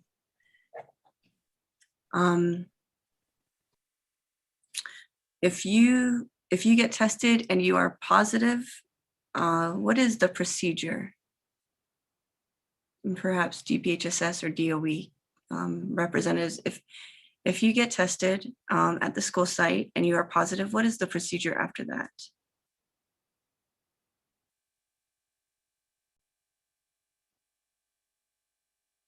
Thank you, Shane, sir. Okay, Thank you, sir. Mr. Superintendent, if you are tested and if you get tested and you are positive, what is the procedure after that? If you are tested and are positive, let me ask if anyone on our operations team would like to address that, since they were in the details. Nurse Kim, are you available? Yes, sir. Per the SOP for DOE, if an employee tests at the school site, this is DOE, If the employee tests at the school site using the Binax Now test and the results are positive, then it's a positive result. If there is some question of the employee having symptoms that are possibly COVID, but the Binax comes back negative, then we will refer out for a PCR to confirm. Okay. That's what the current policy states. And if they test positive and through the Binax test, are they sent home? What is the procedure there? If they are tested positive at school, they are sent home and placed on advised to isolate until they are contacted by public health. We forward the information to public health within 24 hours, and then public health's contact tracing and team should contact the patient directly. And are they on sick leave at that time? Sick leave, yes, but usually their own sick leave, not administrative leave. Okay. And Shane, what is the difference between sick leave and administrative leave? So for the administrative leave, it won't be charged against any other annual or basically, so yeah, it won't take away from any of their balances. Okay. All right. Ms. Faison, you had some questions? Yes, thank you for allowing me to pull myself together. Earlier we mentioned this, but I'd like to ask anyone here from DOE, Public Health, DOA, the Lord himself. So if the governor's goal is to get the island 100% vaccinated, which will never happen, by the way, so that we can protect the island, then why isn't this across the board of government of Guam? It is only the executive branch that is being forced and threatened.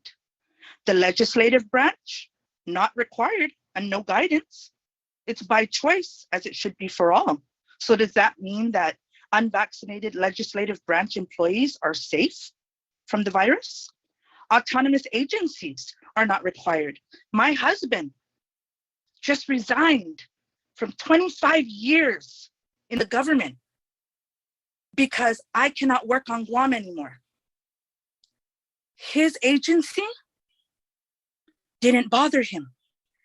He is unvaccinated, he is untested, and he reported to work every single day.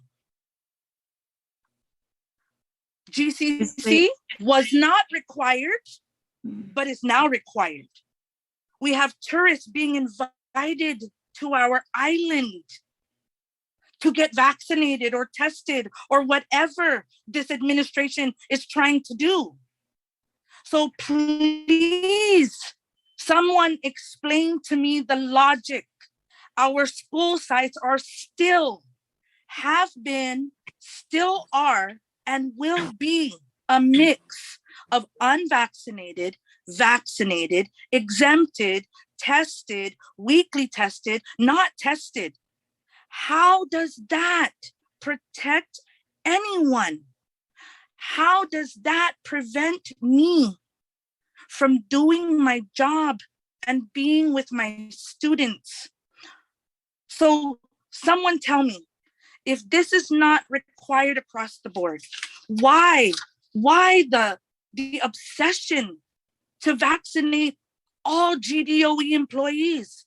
And if not vaccinated, we will be subjected to invasive weekly testing and accommodations? No, we're given ultimatums. These are not accommodations. We are either vaccinate, test, disciplined, terminated, or as it was stated in an article when our superintendent said, well, they're probably out of leave already anyway. No one cares. These are ultimatums. These are not accommodations. As an educator, we accommodate student learning needs in the classroom to assist with academic success and progress. The accommodations that GDOE speak of cannot be any more punitive. We are being set up for failure, termination. Well, I made the choice to resign because I have no other options.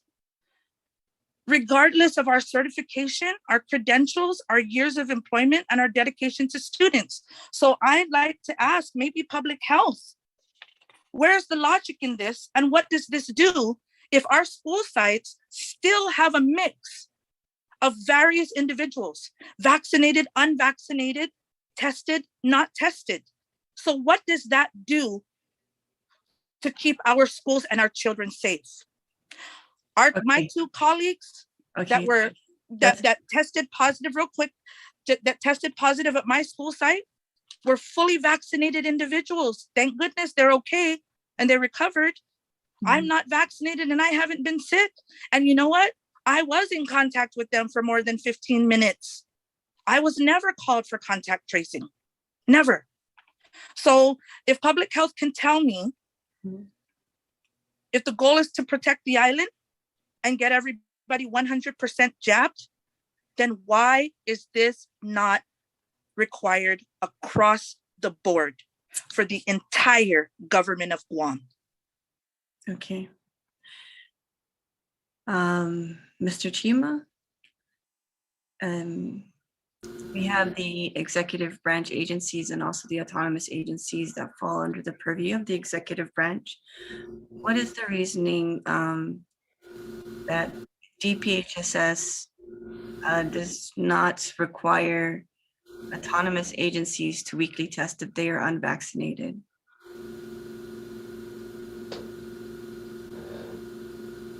And if they are part of the executive branch?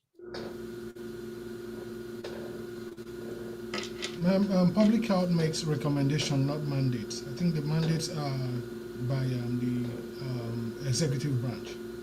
And what was your recommendation that public health made as far as the autonomous agencies not requiring testing if they are not vaccinated? The recommendation is that for those who are unvaccinated, they should go for weekly testing. So Is that for all of the executive branch agencies? This is a public health recommendation, and then for the mandates can be by the legislative, the judiciary, or the executive branch. The mandate comes from the governor. Yes. Okay. So so to continue my question, sorry, Senator Nelson, is okay. So if the option is to, or no, the option, the coercion is to be tested weekly, then what about those who are exempt for either medical or religious reasons? They will not be tested and they are not vaccinated. So basically, I am in the same boat, and thank you, Patrice, you're very vocal. Patrice is exempted. She is not vaccinated and she is not being tested weekly. What difference does it make with my colleague to be on campus, Mr. Chima, and not me? She's still on campus and many others exempted, not tested, unvaccinated, and not tested. That's me, unvaccinated and not tested. The only difference is no one approved my medical exemption that I submitted to my administrator on August 24th. So please tell me you're scientific. If everybody says to trust the science, trust the doctors, trust what you say, I'm sorry, but I don't trust you. Because question, Mrs. Fison, make the question concrete. So okay, so the question is, explain the logic behind still having a multitude of various individuals on campus, vaccinated, unvaccinated, tested weekly, and not tested weekly. How does that prevent me from also being on campus? And how does that provide safety in our schools? Mr. Chima? Like I earlier stated, ma'am, the recommendation is for those that are unvaccinated to be tested. And the various arms of government can decide to mandate their staff to follow the public health recommendation. We just make the recommendation and then the mandates are made by the organizations. So we Okay, don't, so if I'm understanding that, if I'm understanding your comment, it is up to the government agency whether to mandate or not, correct? Because I just heard that public health makes the recommendations, public health does not provide mandates, and that it is up to the specific government agency to mandate or not. Am I understanding that correct? Yes. Thank you. You know what? Thank you, everybody, for your time here. My blood pressure has just gone up. Mr. Chima, you just confirmed what we have been talking about, that it is up to the government agencies. I have no job. I am leaving this island because of you people.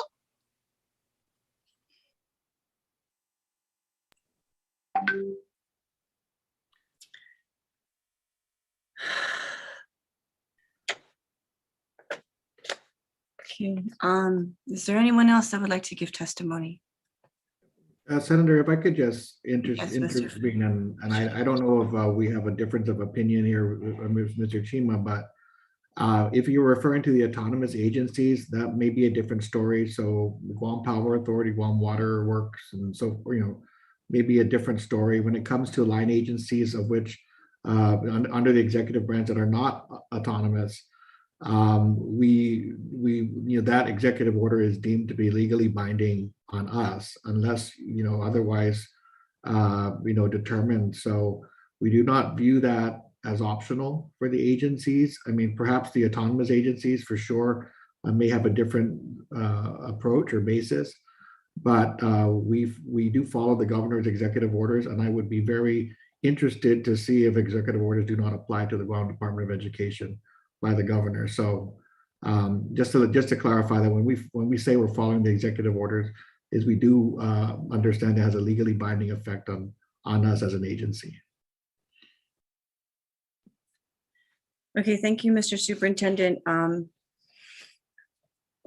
Is there anyone else that would like to give testimony? Yes, Mr. Chargaloff. Not testimony, question. May. Please proceed. For public health, if the COVID-19 test, the rapid antigen test, is EUA, why are you forcing individuals to take it? I don't know if this is DOE, so I'm going to go to address it to public health. Mr. Chima? Yes, Madam Senator, I don't understand what he means by forcing people to take a test that is EUA approved. All the COVID-19 test is EUA approved. EUA is emergency use authorization, not approved. They both start with the same letter. Yes, sorry, authorization, yeah, sorry. So if it's EUA, it's not approved, therefore it is illegal to coerce in any form a person. I think if I may, Senator, I think what Mr. Chargaloff is asking is whether or not an employer can require an EUA test as part of a mandate or a working condition.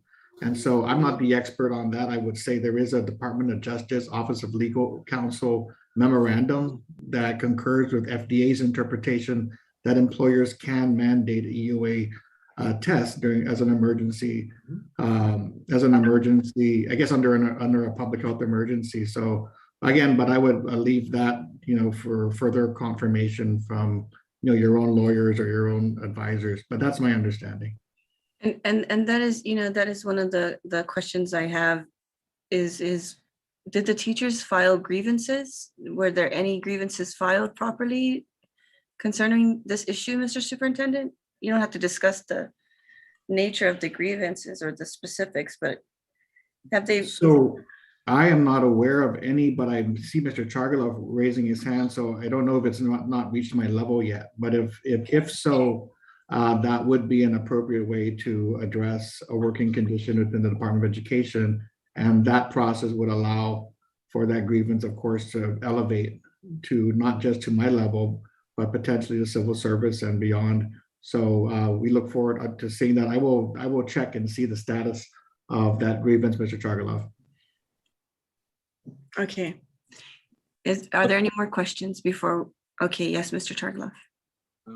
For GDOE, if while we wait, like the superintendent alluded to for legal, can we be permitted to go back to work following all the protocols that we have been following while we wait? Because in the meantime, my sick leave is being depleted and I would rather not use it, but I have to wait for public health to give me my religious exemption. I have to wait for GDOE, as the superintendent alluded to, for legal clarification, because EUA is still illegal according to federal law and the Nuremberg Code.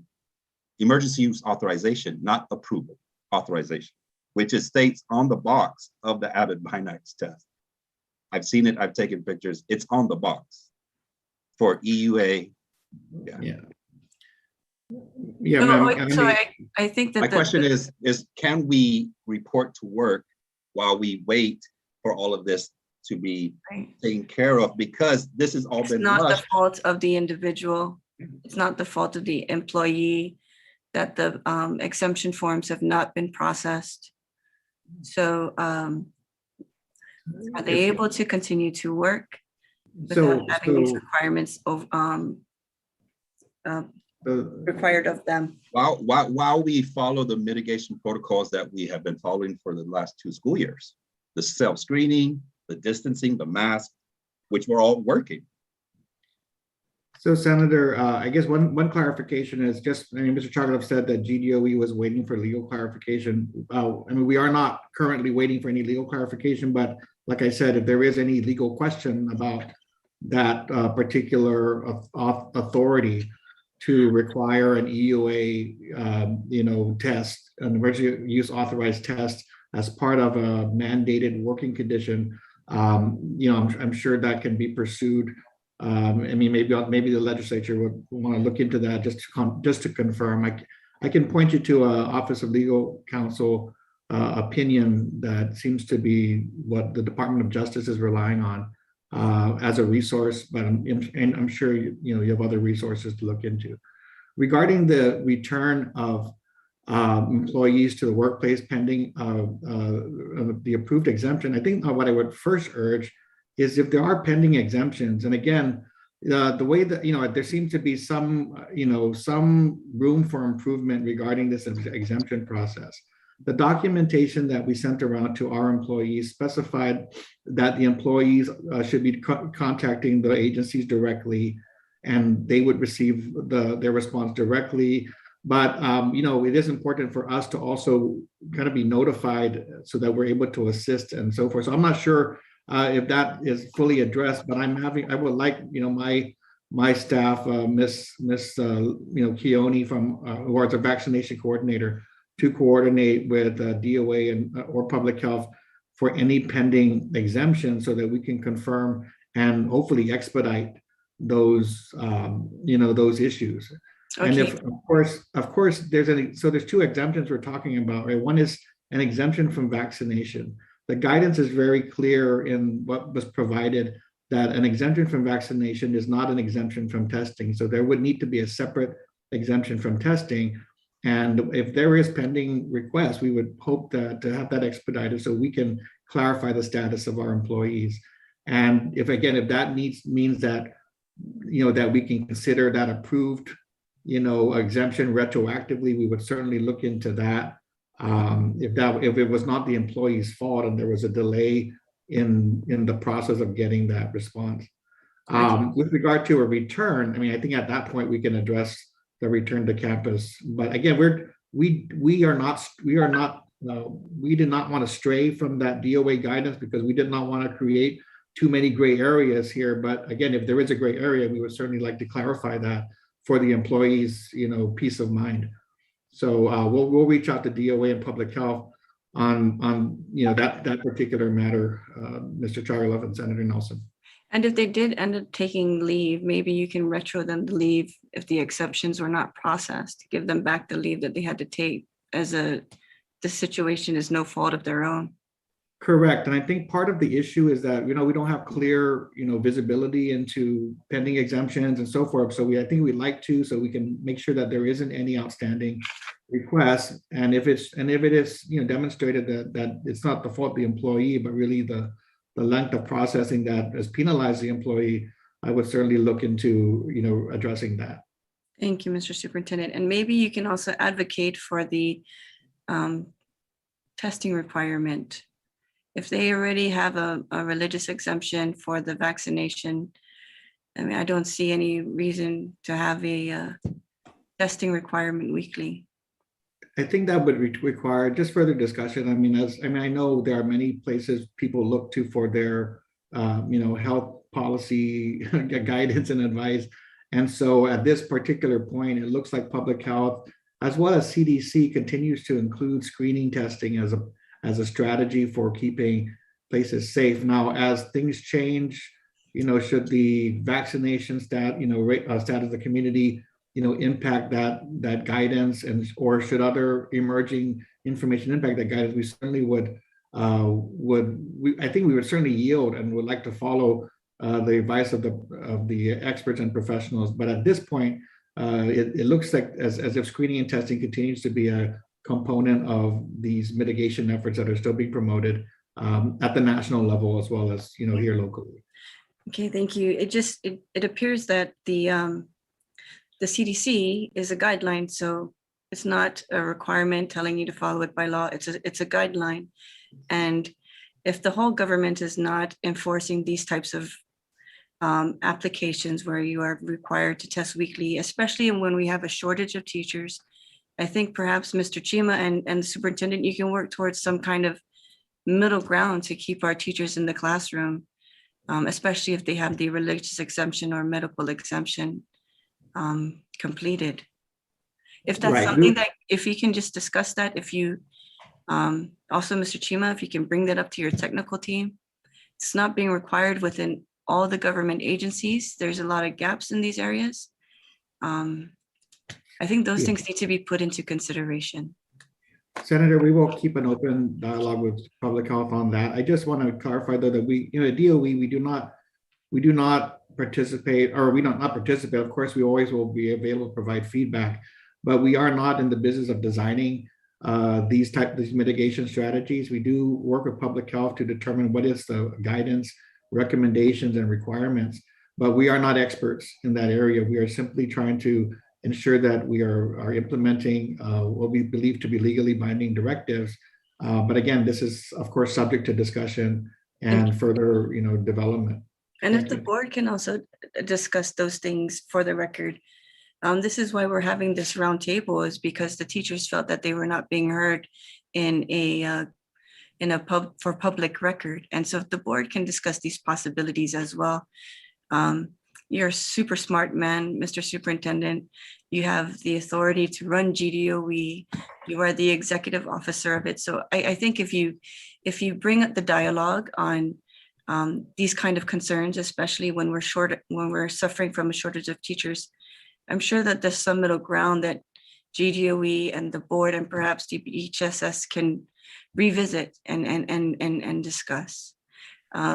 Yeah, if I could just, and then there was also, but there was also this concern. We're going to have to pause, or we because we need to recycle our our YouTube thing, right? So, but also the concern I heard was that there's also this concern about mandating vaccines for the children.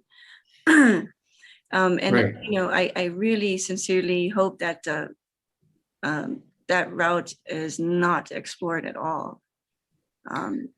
We don't know the long-term effects of what the vaccines can do to the children. So I see that there's a concern there. And so before they do that, they need to have more public cooperation and input, Yeah, especially with the school system. Now, we have had this discussion with public health. Obviously, we're not discussing any mandate, but there is a discussion of how to accelerate 5 to 11 vaccinations. And what we've communicated very clearly to public health, and I know they do understand, is that when it comes to the young children, the parental support and consent is needed and required. And so we do have a town hall meeting set for Friday. The information is going out today and tomorrow and Thursday at 6 o'clock on a Zoom town hall to talk through this issue with our parents and to see what our parents' concerns are or suggestions are, and try to measure what we can do to accommodate parents who want to get their kids vaccinated, and also to be aware of what the concerns might be. But that's a discussion that we're having right now. Thank you very much, Mr. Superintendent. Okay, I'm looking to wrap the roundtable hearing up. Is there anyone else that has a last minute question? Okay, Ms. Santos, you may proceed. Yes, Superintendent never answered the question. Can we report back to work? Can we teachers report back to work? Mr. Superintendent. I think I answered it in probably in a long-winded way. So the answer is no, based on the current guidance. However, Senator Nelson did ask us to explore the option of return to work given the changing status of the vaccination, percentage in our schools and so forth. But right now, the guidance is if you're unvaccinated and not weekly testing, you are not to be at the workplace. And so my answer was that based on our following that guidance, the answer is no, but she did ask us to further explore that based on the current, based on this discussion and the information provided. And so we will do that. Madam Senator, we would thank you. We would continue to provide recommendations with the latest data and science that we have, to make sure that we provide recommendation for the leadership to make decisions. So, like you pointed out, we'll be working with GDOE to provide guidance and recommendations for them to make decisions. Thank you. Okay, thank you, Mr. Chima. Is there anyone else that has any questions at this time or would like to state that has not gone yet before I offer it, open it up to the senators? Okay, Ms. Marie Rojas, please proceed. Thank you, Senator. I just wanted to give testimony. I am a teacher. I have submitted to weekly testing. My patience with that, though, is wearing thin. But first, I'd like to speak as a parent. Thank you very much, Senator Nelson, for sharing the same sentiment as I do. I do not want my children I don't want that mandate for my children. Like you said, bottom line, this is an experiment, and I do not want my children to be a part of an experiment. Scientists and doctors still don't know the long-term effects. So that's me first as a parent. Now as a teacher, I'm doing the weekly testing. I have noticed that the next day after my weekly testing, I have headaches that last the whole day till the next morning, and I have to take Tylenol every 4 or 5 hours. It comes back whenever the Tylenol wears off. I do this because I love my job and I want to continue to do my job, but I'm starting to feel very, I'm the only one at my school not vaccinated. And I don't know how to explain the feeling I have every time I go and get tested.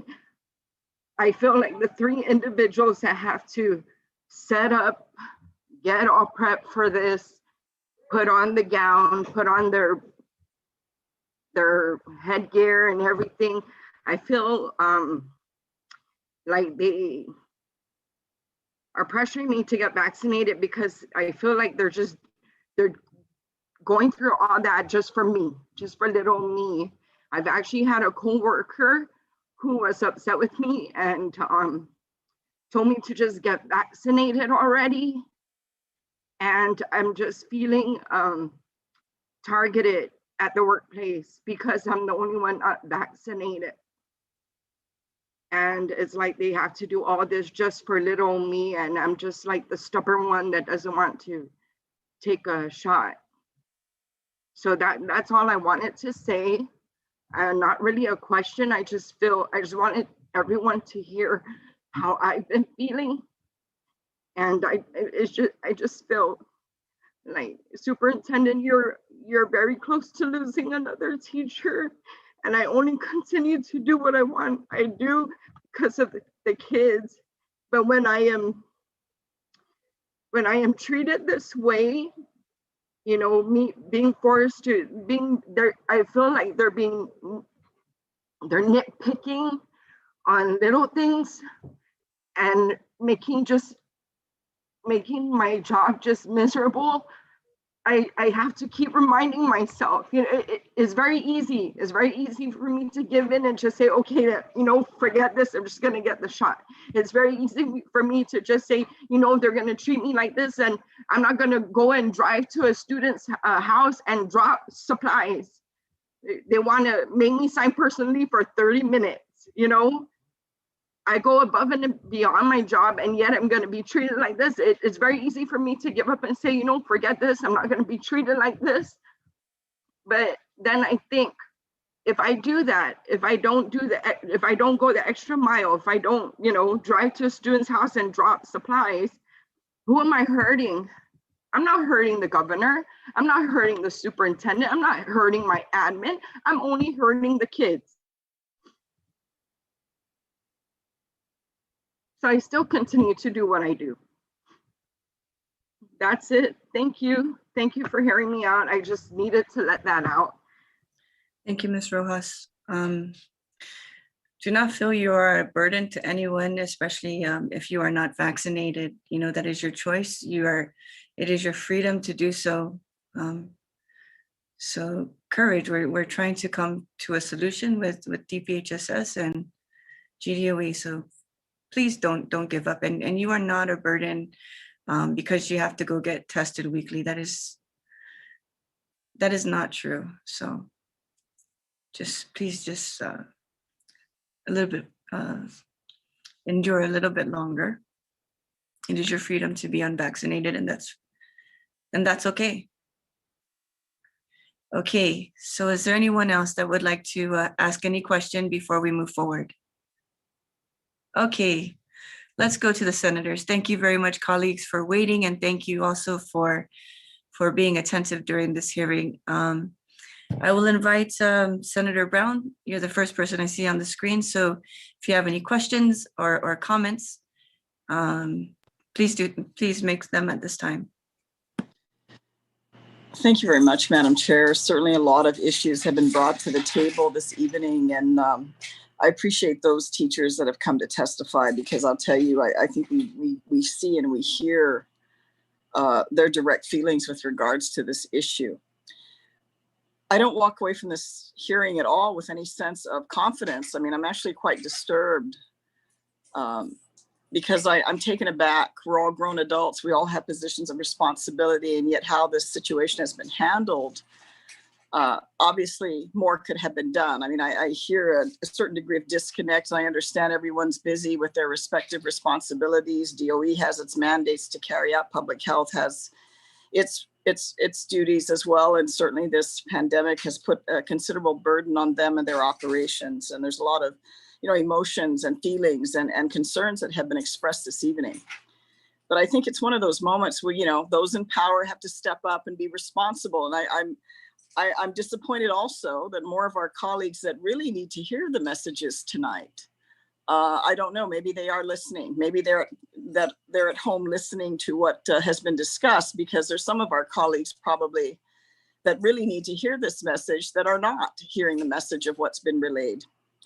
I think we all understand the challenges that this pandemic has brought over the last 2 years, and certainly we're all concerned about our health and welfare, but how we have segmented our community how we've targeted members of our community, particularly how we've not addressed how can we facilitate education and not blacklist our teachers and put them as if they're pariahs. Because it almost sounds like they're pariahs within their own school system. And the fact that they're being treated as they are really is really unsettling. Grown adults behaving in this manner. And, you know, we're all talking about our protocols and our mandates and our policies, but that doesn't deliver what we would expect. And we want our children to be educated. And I don't know what accommodations are being made, for example. You know, when we couldn't take our children to school, we were able to get on Google Classroom, and our teachers, you know, were able to come into our homes through that process and educate our children.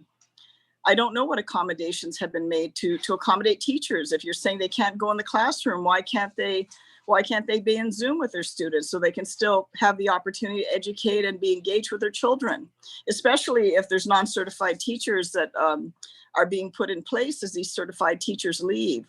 I just think a lot more work needs to be done to address that, because I don't think it's right what's happening now. And I think the lose in this whole process is going to be our children. Overall, I mean, I understand DOE is, you know, it's the largest agency we have in the government of Guam. I know there's a lot of moving parts, but, you know, I have my child in private school. And except for about 3 weeks, you know, a few months ago, when we had this other surge, my child's been in class. My child goes to class every day. I drive him 30 minutes every day to take him to school, and he's in class, getting direct instruction from his teachers. And I'm sure even in the school that he's in, obviously they have challenges, they have hurdles just like anybody else, but they have nowhere near the resources DOE has. I hear that. I know, and my son's talking, he hears that, he hears me talking about him. I just think a lot more needs to be done to address this, because to lose qualified teachers, to be made to feel as if they don't belong or they're being excluded because they're not vaccinated, especially it almost is senseless having this discussion when we're being told that even those of us that are vaccinated, and I'm vaccinated, I'm debating whether or not I want to have my child vaccinated, because I'm not so comfortable with that either. But we're told we're carriers. We have people up at the hospital that are vaccinated, that are ill, and some who have died, obviously.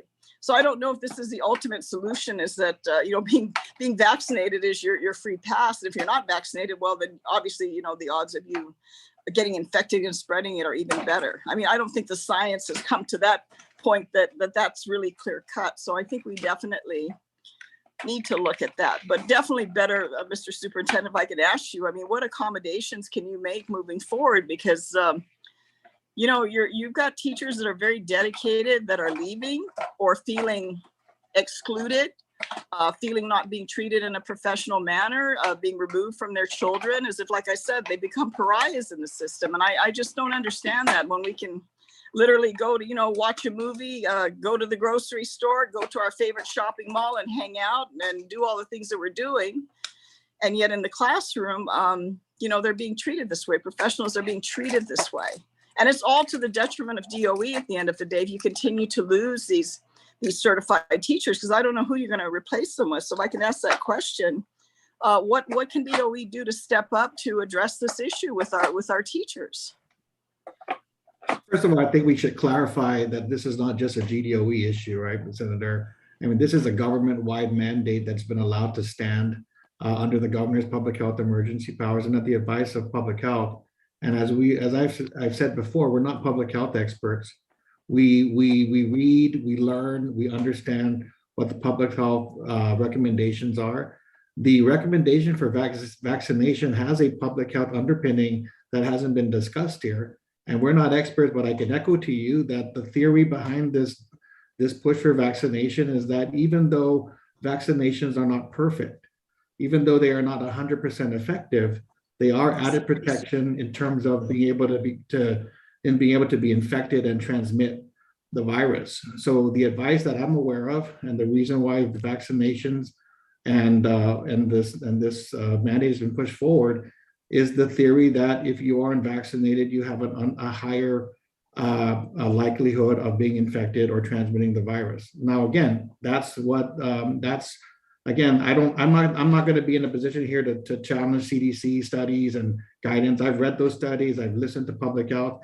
That's the rationale that has been put forth for the vaccination. Now, certainly able to be challenged if you're asking us, the DOE to remove ourselves from the mandate and make our own public health determinations, that's been the challenge. We're not the experts. We are relying on our public health experts. We're relying on the advice we get, and the governor's issued a directive based on that rationale, which we are following. Before the mandate, I was asked for my position on whether I supported an employee mandate. And when I was asked, I said no, because our employees are moving and rushing to get vaccinated. We had 85% of our employees fully vaccinated before the mandate. And then afterwards, we're now at 94%, of course, with the remaining weekly tested. So we are, I am hearing from Mr. Chargaloff and Ms. Santos and the teachers who are here. And I think they brought it to your attention as well, because there may be more people needed to help find the right solution. But when I'm given a directive that's in writing, that has a legal basis, and if you're asking me not to implement that, I'd have to really take a hard look at that, because I believe we are supposed to be implementing these types of directives that have a legal basis. So I'm open-minded, and information that changes this, that interpretation, I'm willing to look at. But at this point, it's pretty straightforward how we're applying this directive. Yeah, but I wanted to ask though, I mean, what other accommodations can be made so your certified teachers are not feeling isolated and removed from this process? Could they do Google Classroom or Zoom into their class and still provide the lessons to their students and still be engaged? I mean, it's not the most ideal, but to be left to where, they're literally having to, use up their leave and everything else, because I understand. I mean, like I said, I chose to get vaccinated. And I'm wrestling whether or not I want my child vaccinated. I don't know. If they came and told me, Joanne, I'm sorry, if you don't vaccinate your child, you can't send them to school, I might not send them to school. And again, my position's a little different. I don't agree with the governor's mandate. And I'm hoping that, we're short one vote in the legislature with Senator Cruz's bill to override. Because I don't think even with what's been, I'm no scientist, but if you're telling me that I'm vaccinated and I can still be a carrier, I can still infect other people, then I have no sense of comfort that being vaccinated or others that are vaccinated in the school system are going to protect my child from getting infected. So that's my view on this issue. I mean, that's how I feel about it. But I want to know, because obviously there are teachers that have been very isolated, and God, it's amazing. We're grown adults, and yet we go back to that old, it's like we might as well be the kids in school, and you're not the favorite one in the playground, and we're going to bully you. Your professional teachers should not feel like this. They should not feel like, you become the enemy. And I don't mean you in particular, but the whole system's become the enemy, because now they're disenfranchised from and they're, those obviously you hear tonight are passionate about what they do. It's not just, it's a job. I mean, for them, being disconnected from their students and not being able to be engaged in that process, as you can see, is very devastating for them. And so what accommodations can DOE make? Because I gather you don't even have enough teachers to cover all the things you need now. You need these teachers. So what accommodations can be made so that while we're still going through this upheaval of this whole process, they can be included and not, because I really hate this. I mean, I hated even going in a restaurant. Oh, where's I feel like, back in the old days, having your ID to show everybody, this is my clearance to get in. And yet other people who would need to eat just like I do are excluded because somehow they're going to come in and infect everybody else. I mean, it's just a scarlet letter thing. I don't agree with it. Senator But Brown, I think we wanted, I'm sorry, Madam Chair, I just want to express this. I just want to know, are you looking at accommodations so you don't lose more of these teachers because of this process? just one moment. Just one moment before you answer that, Mr. Superintendent. We're going to have to take a recess so that we can, the AV needs to do the resetting for this hearing. So we'll take a quick recess, 5 minutes. We'll come back at 9:55. And we will start where you left off, Senator Brown. Thank you, everyone. Just give us 5 minutes. Thank you.